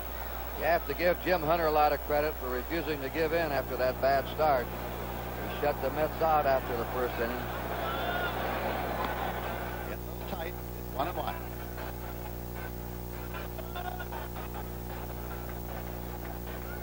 After having been with 2 expansion teams in his career, there was no way Rusty Staub would survive a shoulder injury. Foul back, 1-2. He had injuries to both hands during the course of the season and had to change his whole philosophy of hitting. He had to start slapping the ball, going with the pitch, gave up pulling altogether at one stretch. Till the championship series. Till the championship series, and he suddenly got it back. Getting to that part of the ball game, too, in this close game, where Yogi's going to have to start thinking of some defensive measures for Staub with that throwing arm.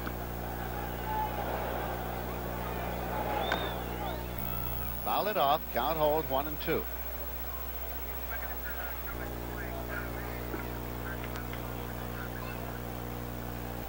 Rusty really hurting. Let's watch his swing once again. Appears to be having trouble with the inside pitches. That was the way of breaking ball. A little low. It's 2-2. Among his many other talents, Rusty Staub is a gourmet cook. I'd have a little trouble handling the ladle with that shoulder injury, but it's his hobby. Inside. It's full at 3-2.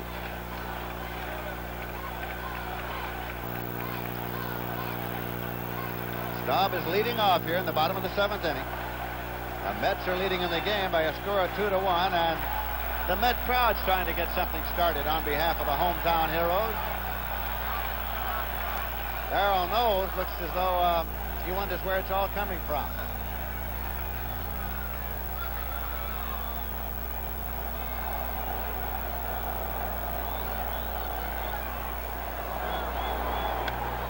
In the air to left, Rudy came in and now drifts back, makes the catch. So there's one away, and that will bring up Cleon Jones. Jones struck out, grounded out, 0 for 3 so far tonight. Coming up now against the left-hander. Knowles been used pretty this season against left-handed hitters. He has difficulties with the right-handers. Comes from the side at times with the sidearm curveball and sinker.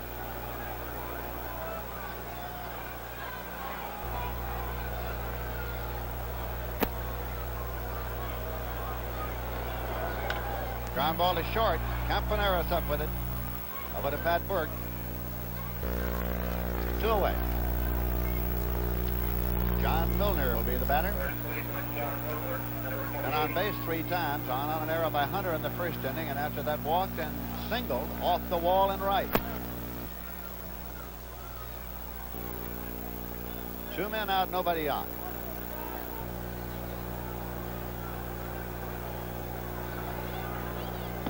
Outside for a ball. It's 1-0.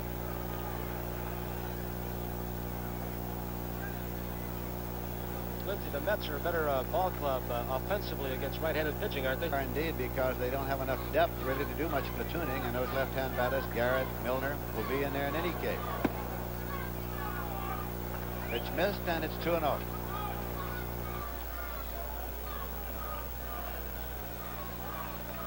Jerry Grody on deck. He missed 2 months with a broken arm this year.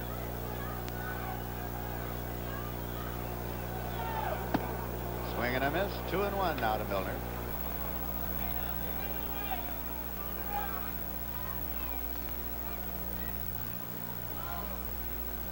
Darrell Knowles was on the pitching staff of the Senators when Gil Hodges was the manager there, and a number of the Met coaches, present Met coaches, were on that staff. Inside, off the glove, and all the way back. It's 3-1.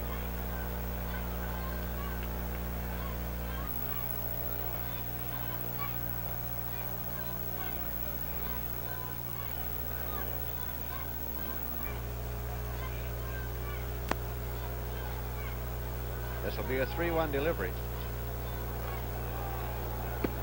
It's in there, and the count is full at 3-2. Dick Williams.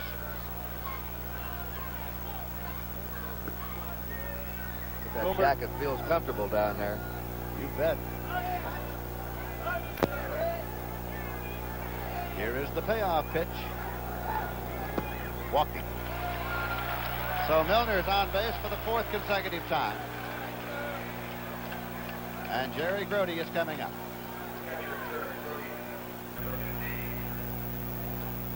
Grody was struck on the arm by a pitch thrown by Ramon Hernandez in the month of May in Pittsburgh and had a broken arm. I guess you'd say it's looking at the bright side when he said he felt that his strong finish was because of the fact that in other years he was pretty well out of gas by the time they got to August and September. This year he had 2 months rest. Now you look at Milner. That handheld man's got a great pair of legs, hasn't he? He's been all over this stadium. Trying to figure where he was there. The pitch is low. The only place I could figure was he was on top of the scoreboard. I don't know where he is, but that shot gives me a nosebleed. He must either have a good heart or a able elevator here. 1-0 with the count to Grody.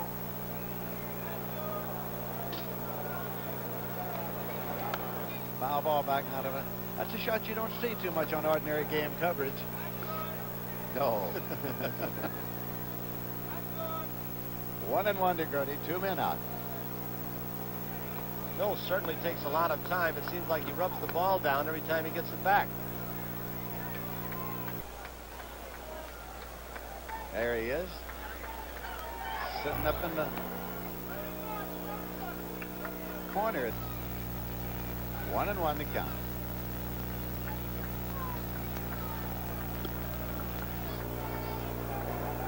Ground ball to short. Campaneris goes across for the force at second to Kubiak, and the side is retired. So there was a walk and 1 left, and at the end of 7, it is Mets 2, Oakland 1. Dodge did an ingenious thing to the pickup truck.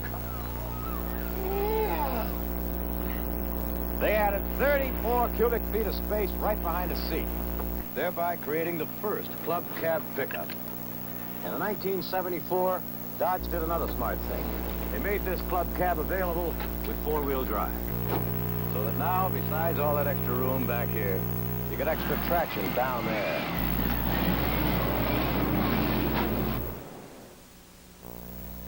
The greatest cooking discovery since fire. The Amana Radar Range microwave oven is now better than ever because of the exclusive Radar Range browning skillet. Sear flavor and natural meat juices into steaks. Brown chops to perfection. Fry eggs for breakfast. Or grill a Reuben sandwich. Most foods cook in about 1/4 the time. Insist on an Amana Radar Range. The browning skillet is optional. Remember, if it doesn't say Amana, it's not a radar range. We pause now for station identification. A new nurse brings efficiency and headaches to Dr. Jameson on the Brian Keith Show Friday night.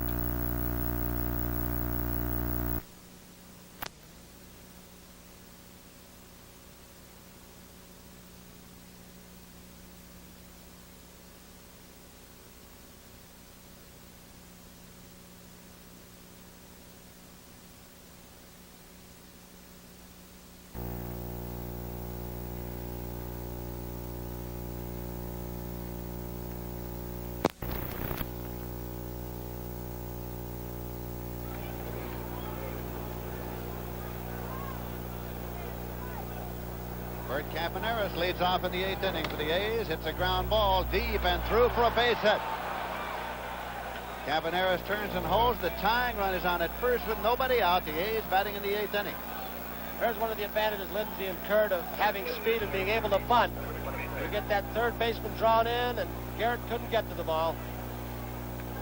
So now Joe Rudy is at the plate. Double, grounded into a force play, and then sent Don Hahn to the wall for a spectacular circus catch in the 6th inning. And McGraw and Parker in the Met bullpen.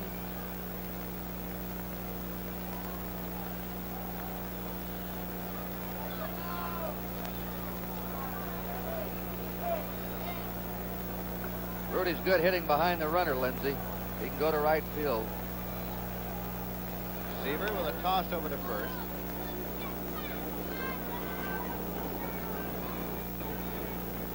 Rudy is followed by Sal Bando in the batting order.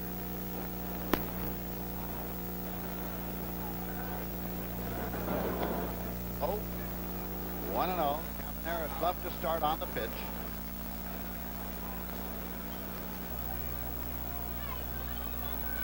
Rudy looking down to get his sign now. Merv Noren, the coach at third. Garrett shallow at third and right on the line. A lot of room between Harrelson and Garrett. Now he's moving back.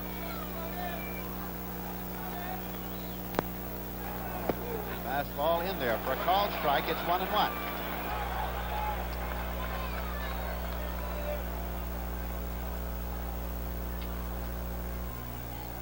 There you see Garrett's position, just about even with the bag there now. The Mets 2, Oakland 1.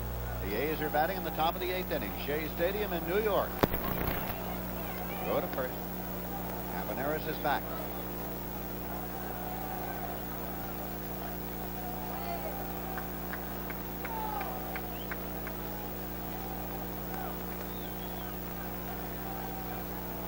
Runner goes. Go to second, and he is safe. A stolen base. A stolen base for Campaneris. Let's look at it again. Brody really coming out of there with a good throw to Felix Millan. A close call for Russ Getz, the second base umpire.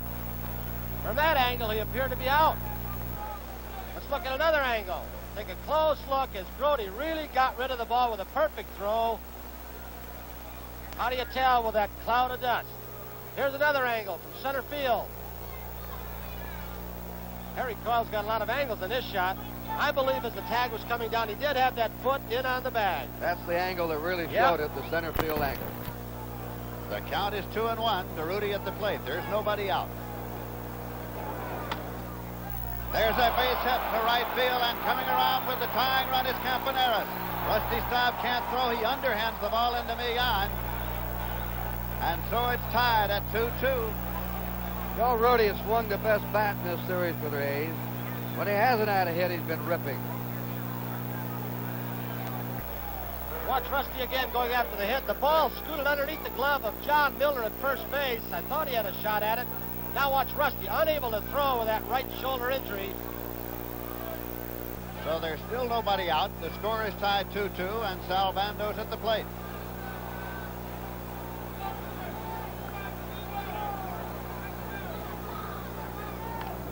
Side. As the A's are trying to move the go-ahead run into scoring position at second base. Bando looks down to see if it's still on.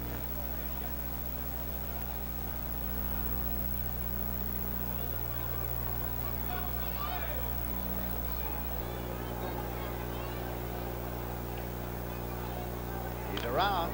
Punts it strongly. Taken by Milner and played to Millan. That might have been very close had John Milner whirled and tried to head off that lead runner to Buddy Harrelson. Here comes Yogi. Let's watch it again. Banda with a strike on him, squaring away, sacrificing in the direction of Milner. Remember, Milner cannot charge as hard as the third baseman, as he had to hold Rudy on close. Proper place to play. Look at Rudy in your screen. Milner didn't even take a look. Apparently somebody yelled him off the play, or he made his own judgment. Yogi Berra talking to Seaver and Grody. Got McGraw and Parker in the bullpen. Bud Harrelson has come there to the mound. That the right hand is Parker, the left hand is McGraw. Seaver will stay on the ball game. And pitch to Reggie Jackson. Jackson has been up 3 times and struck out 3 times. Interesting to see whether or not Yogi puts him on with first base open and tennis the right-hander and try and take a chance for the double play. Many times you let an experienced pitcher like Seaver, who can nibble at the corners, let him do his own thing.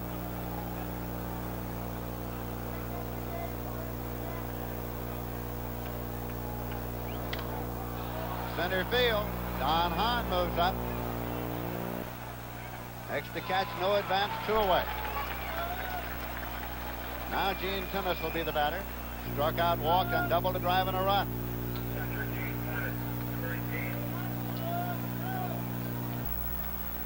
The Mets have 2 runs on 7 hits. Oakland has 2 runs on 7 hits.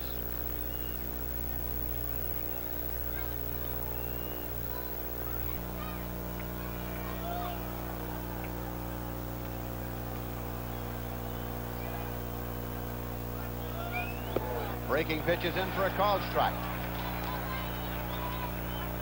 Rudy, the runner at second with 2 away.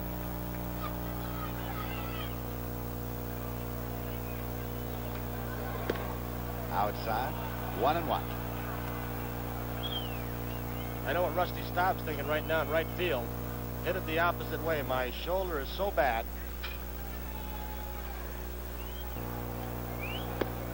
Curveball swung on and missed. It's 1-2.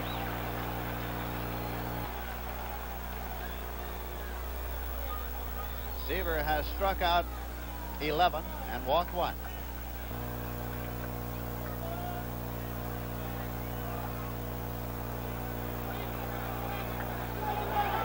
Struck him out. Strikeout number 12 for Tom Seaver. As there is a run, there are 2 hits, no errors and 1 left in the middle of the 8th. 2-2 tie. We just bought a fantastic color portable. 1-button tuning, solid state, and it adjusts its own picture to changing room light automatically. It's a patio light, bedroom light, kitchen light. Magnavox always gives me the right picture because it adjusts to the slightest light change. I don't touch a thing. Magnavox Videomatic Color TV. What a difference watching a Magnavox. Washington, D.C., and some advice from people who travel for a living. The American Express card seems to be the only one I can use everywhere I go. I don't have any other credit cards. I just use the American Express card. And I've traveled from Maine to Hawaii in it, and it's never been turned down yet. I don't have a lot of other credit cards. The American Express card is all that I need. When I'm on the road, I live on my American Express card because it's so universally accepted. Call 800-AE8-5000 to apply for an American Express card. Now, program note from NBC. The career of Henry Aaron is the subject of a 1-hour NBC News special program, The Long Winter of Henry Aaron. Sunday at 10 Eastern Time, right here in NBC. I think it's going to be a very short winter. He's going to be so busy traveling, making appearances, television commercials, and then spring training. But watch the Henry Aaron special Sunday at 10 o'clock right here on NBC. And now the Mets come up in the bottom of the 8th inning, and Don Hahn will lead it off facing Darrell Knowles. Pitch is low and away for a ball.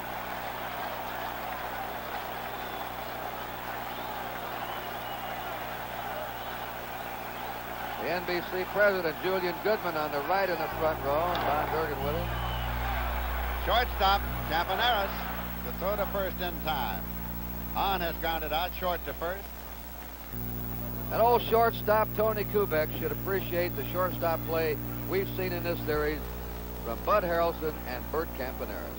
Certainly have. Campy played a fine shortstop last year. Now recall that 69 series when Buddy Harrelson caught everything in sight and more. He did that as a switch hitter now. He turns around to bat right-handed against Knowles. He's gone 1 for 3 tonight.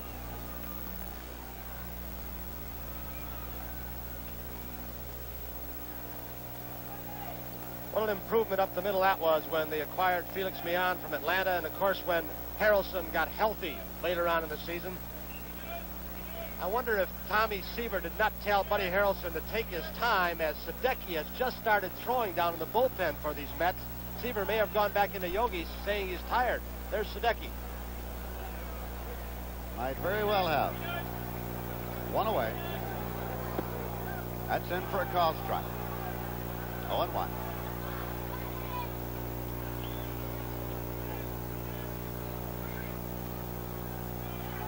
We're in a 2-2 tie in the bottom of the 8th inning. Shea Stadium in New York. A high pop to left down the line. Campaneris is out, and Rudy is coming strong, and Rudy makes the catch in fair territory. Lindsey, Joe Rudy's now had 6 putouts tonight in left field. Look at that last play again in that left field corner. Campaneris going hard all the way until he hears his left fielder Rudy wave him off. Now Joe comes in to make the catch, and I believe we're going to have the pinch hitter, Lynn. Jim Beecham is being sent out to bat for Seaver. Jim Beecham, right-hand batter, being sent out to bat for Seaver.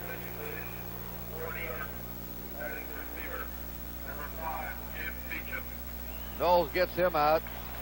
Hunter and Seaver, neither one will be able to win this game. But this was as advertised, these two going against each other tonight. Jim Hunter against Tom Seaver. Seaver's gone 8 innings, given up 2 runs on 7 hits, struck out 12 and walked 1. You see Sadecki in the bullpen. And that's where our handheld cameraman is right now. Man must have legs of steel. He must have. Beecham in this series has gone 0 for 2. Hit .279 during the regular season. No homers, 14 runs batted in.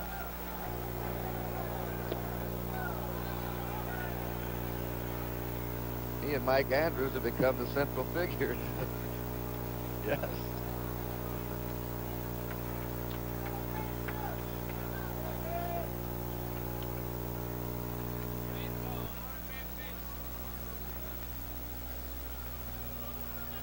Beecham first joined the Mets. I asked him about that pronunciation. B-E-A-U-C-H-A-M-P. He said, I'm a French Okie. He's from Oklahoma. There's a pitch low. 1-1 to count.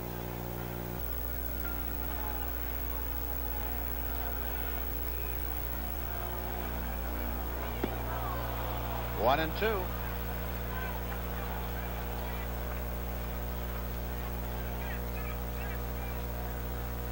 Was Jim Beecham who hit the ball back to Darrell Knowles that second game with the bases loaded.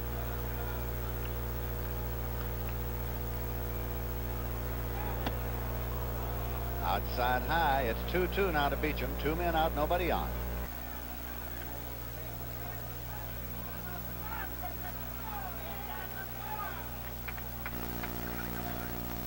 Sal Bando at third base, playing a deep third, guarding the line as precaution against a possible extra base hit.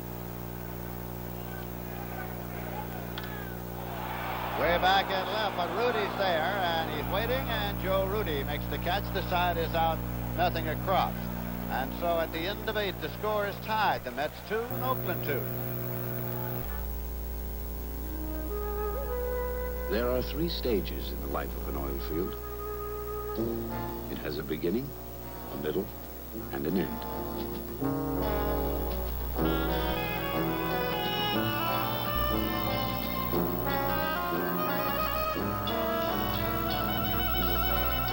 A field that's been fully developed will usually produce at its peak for a relatively few years and then decline by as much as 10% a year. And we're sorry to have to tell you that most oil fields in the U.S. today are past their prime. It takes nature millions of years to create an oil field. It takes man only 20 or 30 years to use it up. That's one of the reasons why there's a worldwide shortage of crude oil today. What's Mobil doing about it? Our crews are working 24 hours a day all over the world to bring you more oil. Well, autumn is certainly one of the nicest times of the year around Cooperstown, New York. A marvelous place to visit. And Cooperstown, New York is the home of baseball's Hall of Fame. And this year they have a new exhibit room devoted to baseball today. Plan to visit Cooperstown, New York and baseball's Hall of Fame. It's open every day except Thanksgiving, Christmas, and New Year's. Preceding announcement made on behalf of Major League Baseball. Ray Sadecki's the new pitcher. The game is tied 2-2 going to the 9th inning. He joined us late in the first inning. Wayne Garrett led off against Jim Hunter with a home run. Then Meehan singled. He went to third on Rusty Stops, hit and run single. Meehan scored on a wild pitch. The Mets have been shut out since. Days out since. Days scrapped back. After 1 out in the 6th off Tom Seaver, Bando doubled to deep center, and Gene Tennis doubled to left to drive him home. In the 8th, Campaneris led off with a single, stole second, his 3rd stolen base of the series, then scored on Joe Rudy's single down the right field line. Sadecki, one of the players out of the bullpen for this Mets team, who was not publicized very highly, but he helped out quite a bit in the bullpen this year. He's not overpowering, moves the ball around. Once in a while, he'll let loose with a fastball. Sadecki pitched 1 2/3 scoreless innings in the Sunday game of this World Series.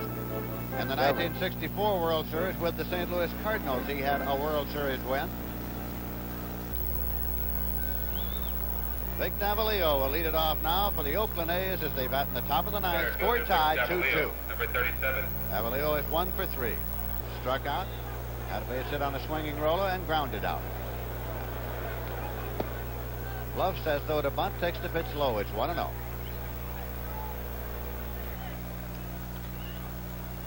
Garrett playing way up at third base. Davalillo has speed, gets a good jump out of the box. He chops at the ball a lot, hits in that direction at times. 1-0 pitch. Off the glove of Millan and on into right field. Millan was playing quite shallow for Davalillo in the event that he might lay a bunt down and try and beat it out, and the ball just got by him in a hurry. That will bring up Burke now. At Burke.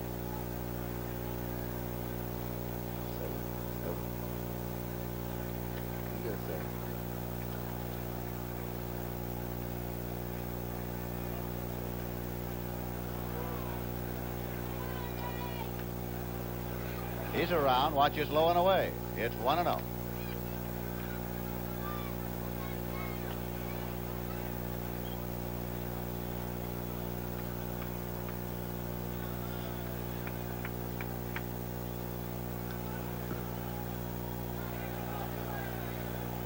An error charged against Millan on Davalillo's ball. That's bunted foul, back to first, out of play.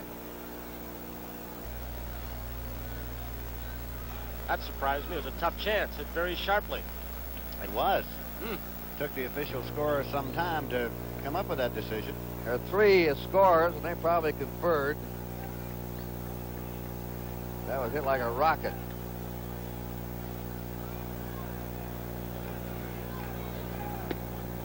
That's low. 2-1 now.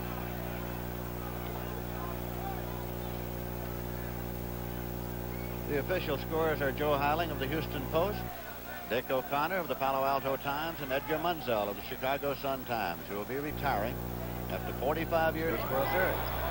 Now, who's going to cover first? Nobody. And Burke is on. Davalillo moves to second. And of all the players on the A's squad to drag a perfect bunt, Pat Burke does it. Look at it again. Milner charging. Garrett at the corners. Burke slaps it very hard. Now Sadecki gives up as the ball gets by Milner. He gave up. He should have been the man to get over there and try and make the play at first. So now Lewis will come into the ball game to pinch run for Burke. He can fly. Alan Lewis is the runner. Alan Lewis running for Burke. That's he. Runners at first and second, nobody out.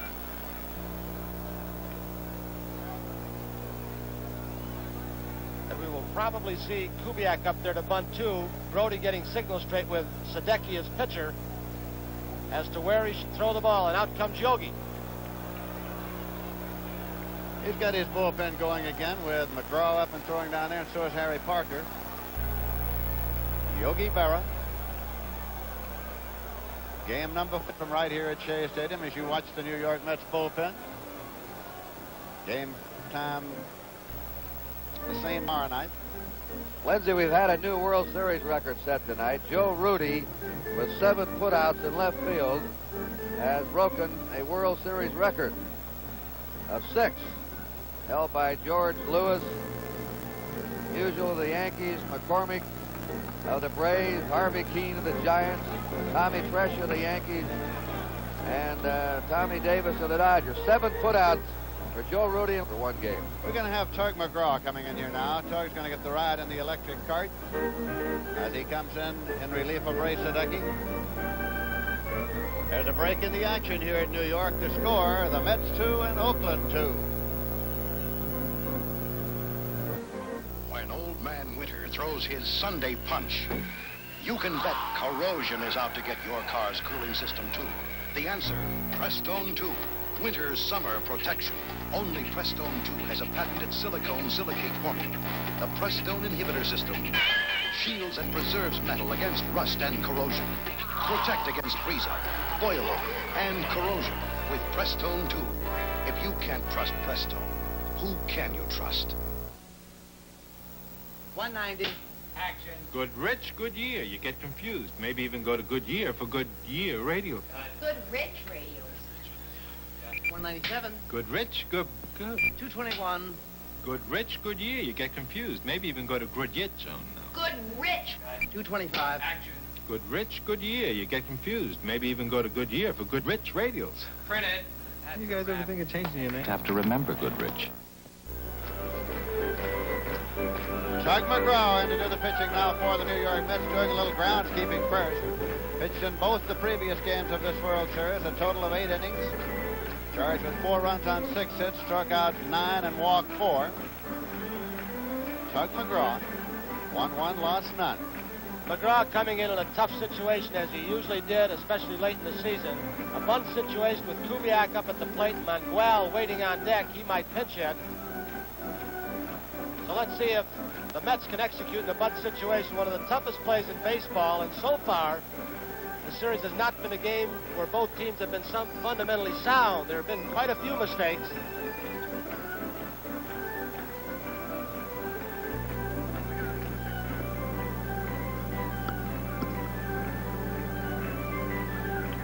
Cleon's sick out in left field now as he comes over to left center field to talk with Don Hahn.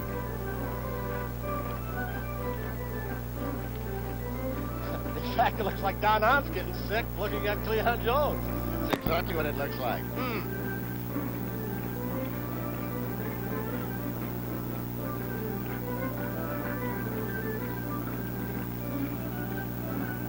Is that an Irish jig they're playing? I'm not sure.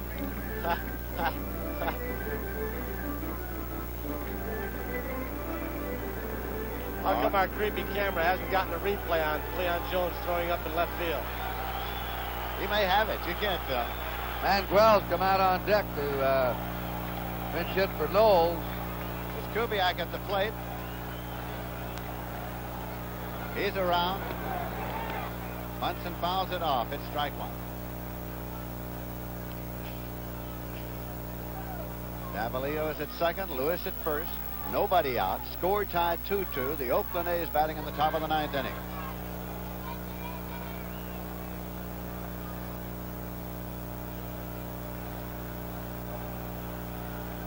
McGraw, good fielder, Lindsay. Yes.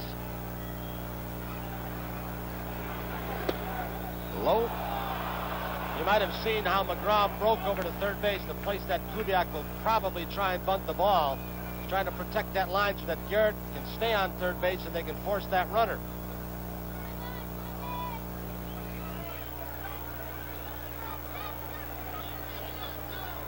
One pitch.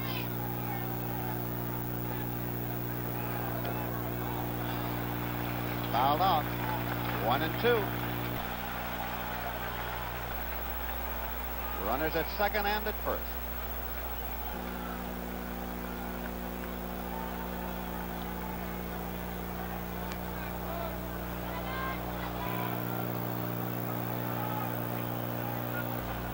A 1-2 delivery. He's around. Pitch is high, and it's 2-2.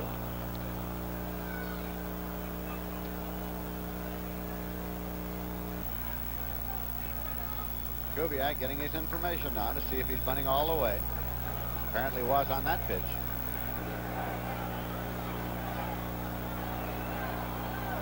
He's around. McGraw has it.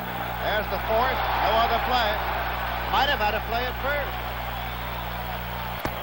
McGraw really came off that mound. Let's look at it again as I think Kubiak maybe tried to force the ball by McGraw as he broke toward that third base foul line. Garrett, as you said, Lindsay, might have had a play, except he did not have good possession of the ball. The ball got stuck in his webbing. Let's watch Tug again. He really broke off the mound, but not a very good bunt. 2 strikes. He was just trying to hit the ball somewhere in fair territory. So now there's one out. Runners first and second. Angel Manuel is coming up now to bat for Darrell Knowles. 0 for 2 in the series, 1 for 9 in the playoffs. During the season, hit .224, 3 homers, 13 runs batted in. Angel Manuel. Score tied 2-2. The A's batting in the top of the 9th inning. Lewis, the runner at second now. Kubiak's the runner at first.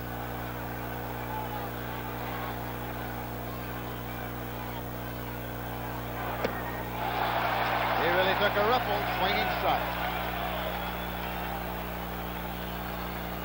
Lewis at second base, a dangerous base-stealing threat. He's led several leagues in the minors, really keeping him close. There he is.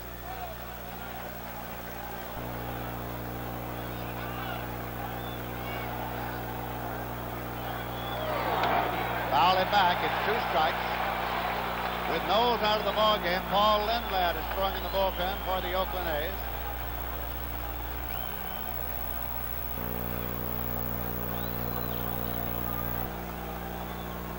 Tug has gotten some pitches up. In fact, that last screwball that Manguel jumped on was almost in his eyes.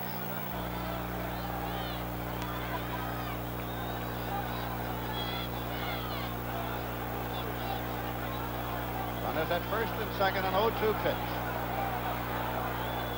Steps off.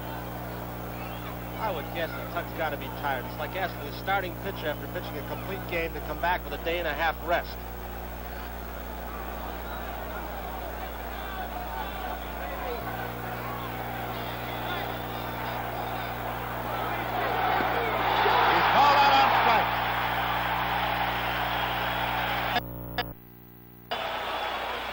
Tell you one thing, if he gets Campaneris out, he'll get a standing ovation when he goes into that Met dugout.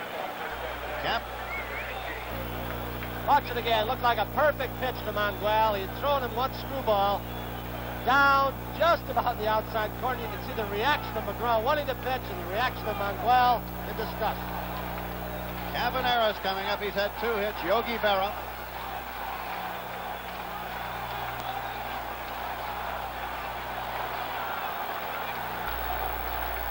Dick Williams.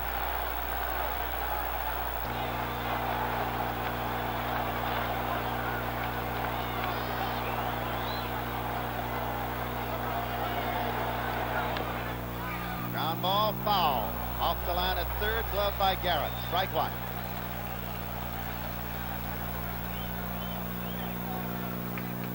McGraw in game 2, he caromed the ball off Campaneris' helmet. 2 strikes on him.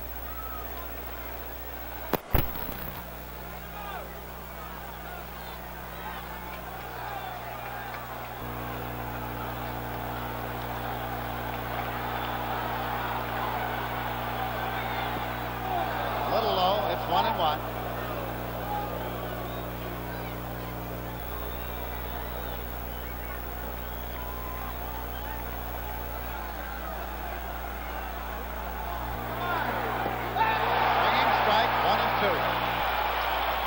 This is Yogi Berra.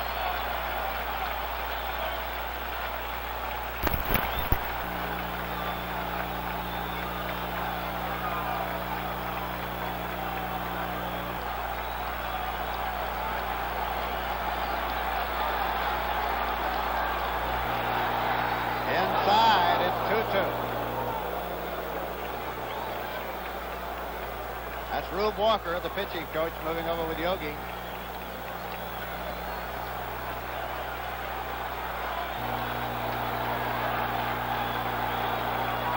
McGraw stepped off. He wants the signs again from Brody.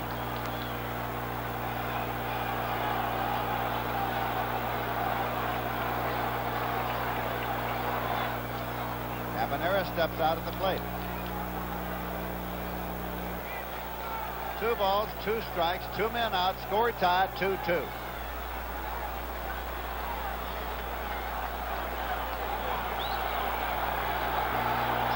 delivery. Inside. It'll be an automatic start for the runners now. Lewis at second, Kubiak at first.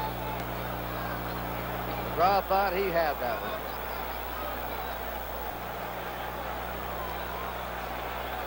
The runners will be moving on the pitch. In the air to center. Don Hahn is there. Listen to the ovation now for Tug McGraw. No run. A hit. An error and 2 men left. And in the middle of the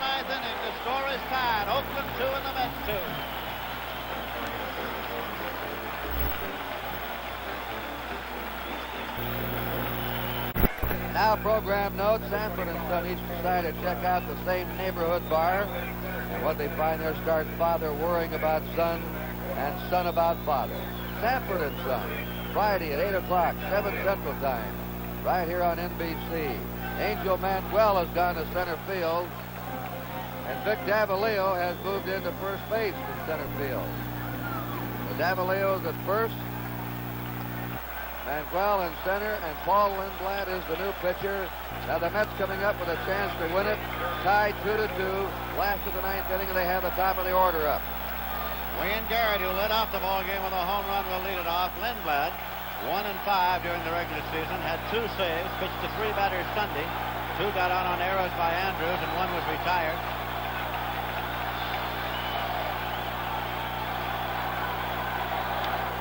In the air to left, and there's Campaneris out in short left to make the catch.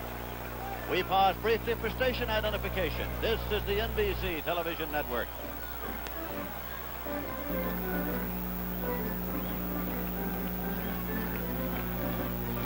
At Shea Stadium in New York, this is Lindsey Nelson with Kurt Gowdy and Tony Kubek. As the New York Mets come up with 1 man out, nobody on, it's Felix Millan at the plate. He's 2 for 4 tonight.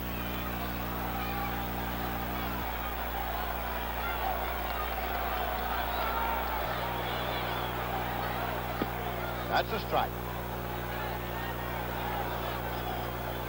Errol Knowles pitched 2 innings, allowed no runs, no hits, struck out none, walked 1. Fastball outside.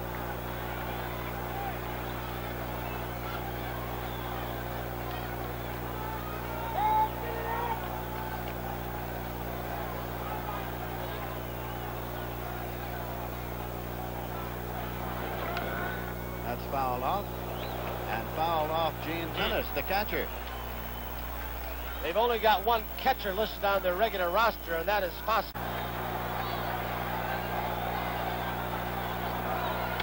Ground ball is short. Campaneris gets the hop, guns it, 2 away.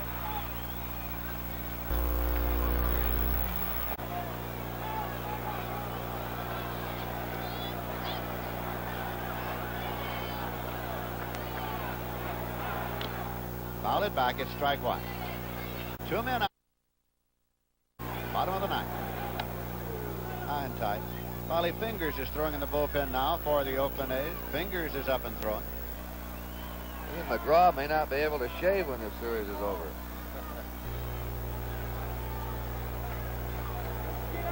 Here's the 1-1. It's high.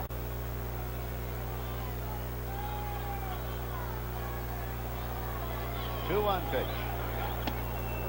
3-1. If ever Staub wanted to pull a pitch, it's this one right here, 3-1.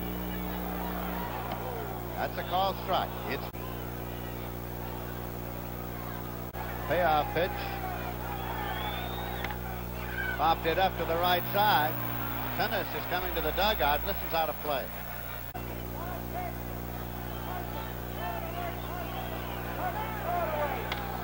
Out left center field. Left center field. All the way. It's a ground through double. An intentional walk, and they'll pitch to the left-hand batter, John Milner, because this run would not mean a thing. It's the run at second base they're concerned with. The Mets have 2 runs, 8 hits. The A's have 2 runs, 8 hits. Each team has been charged with an error. Rube Walker and Yogi Berra.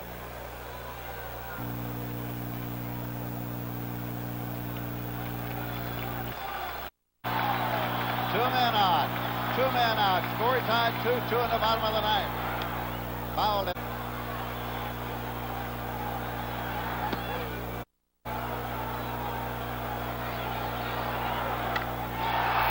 Right field. Reggie Jackson goes back and makes the catch, and this game will go into extra innings. Faced 3 men, got him out in the 9th.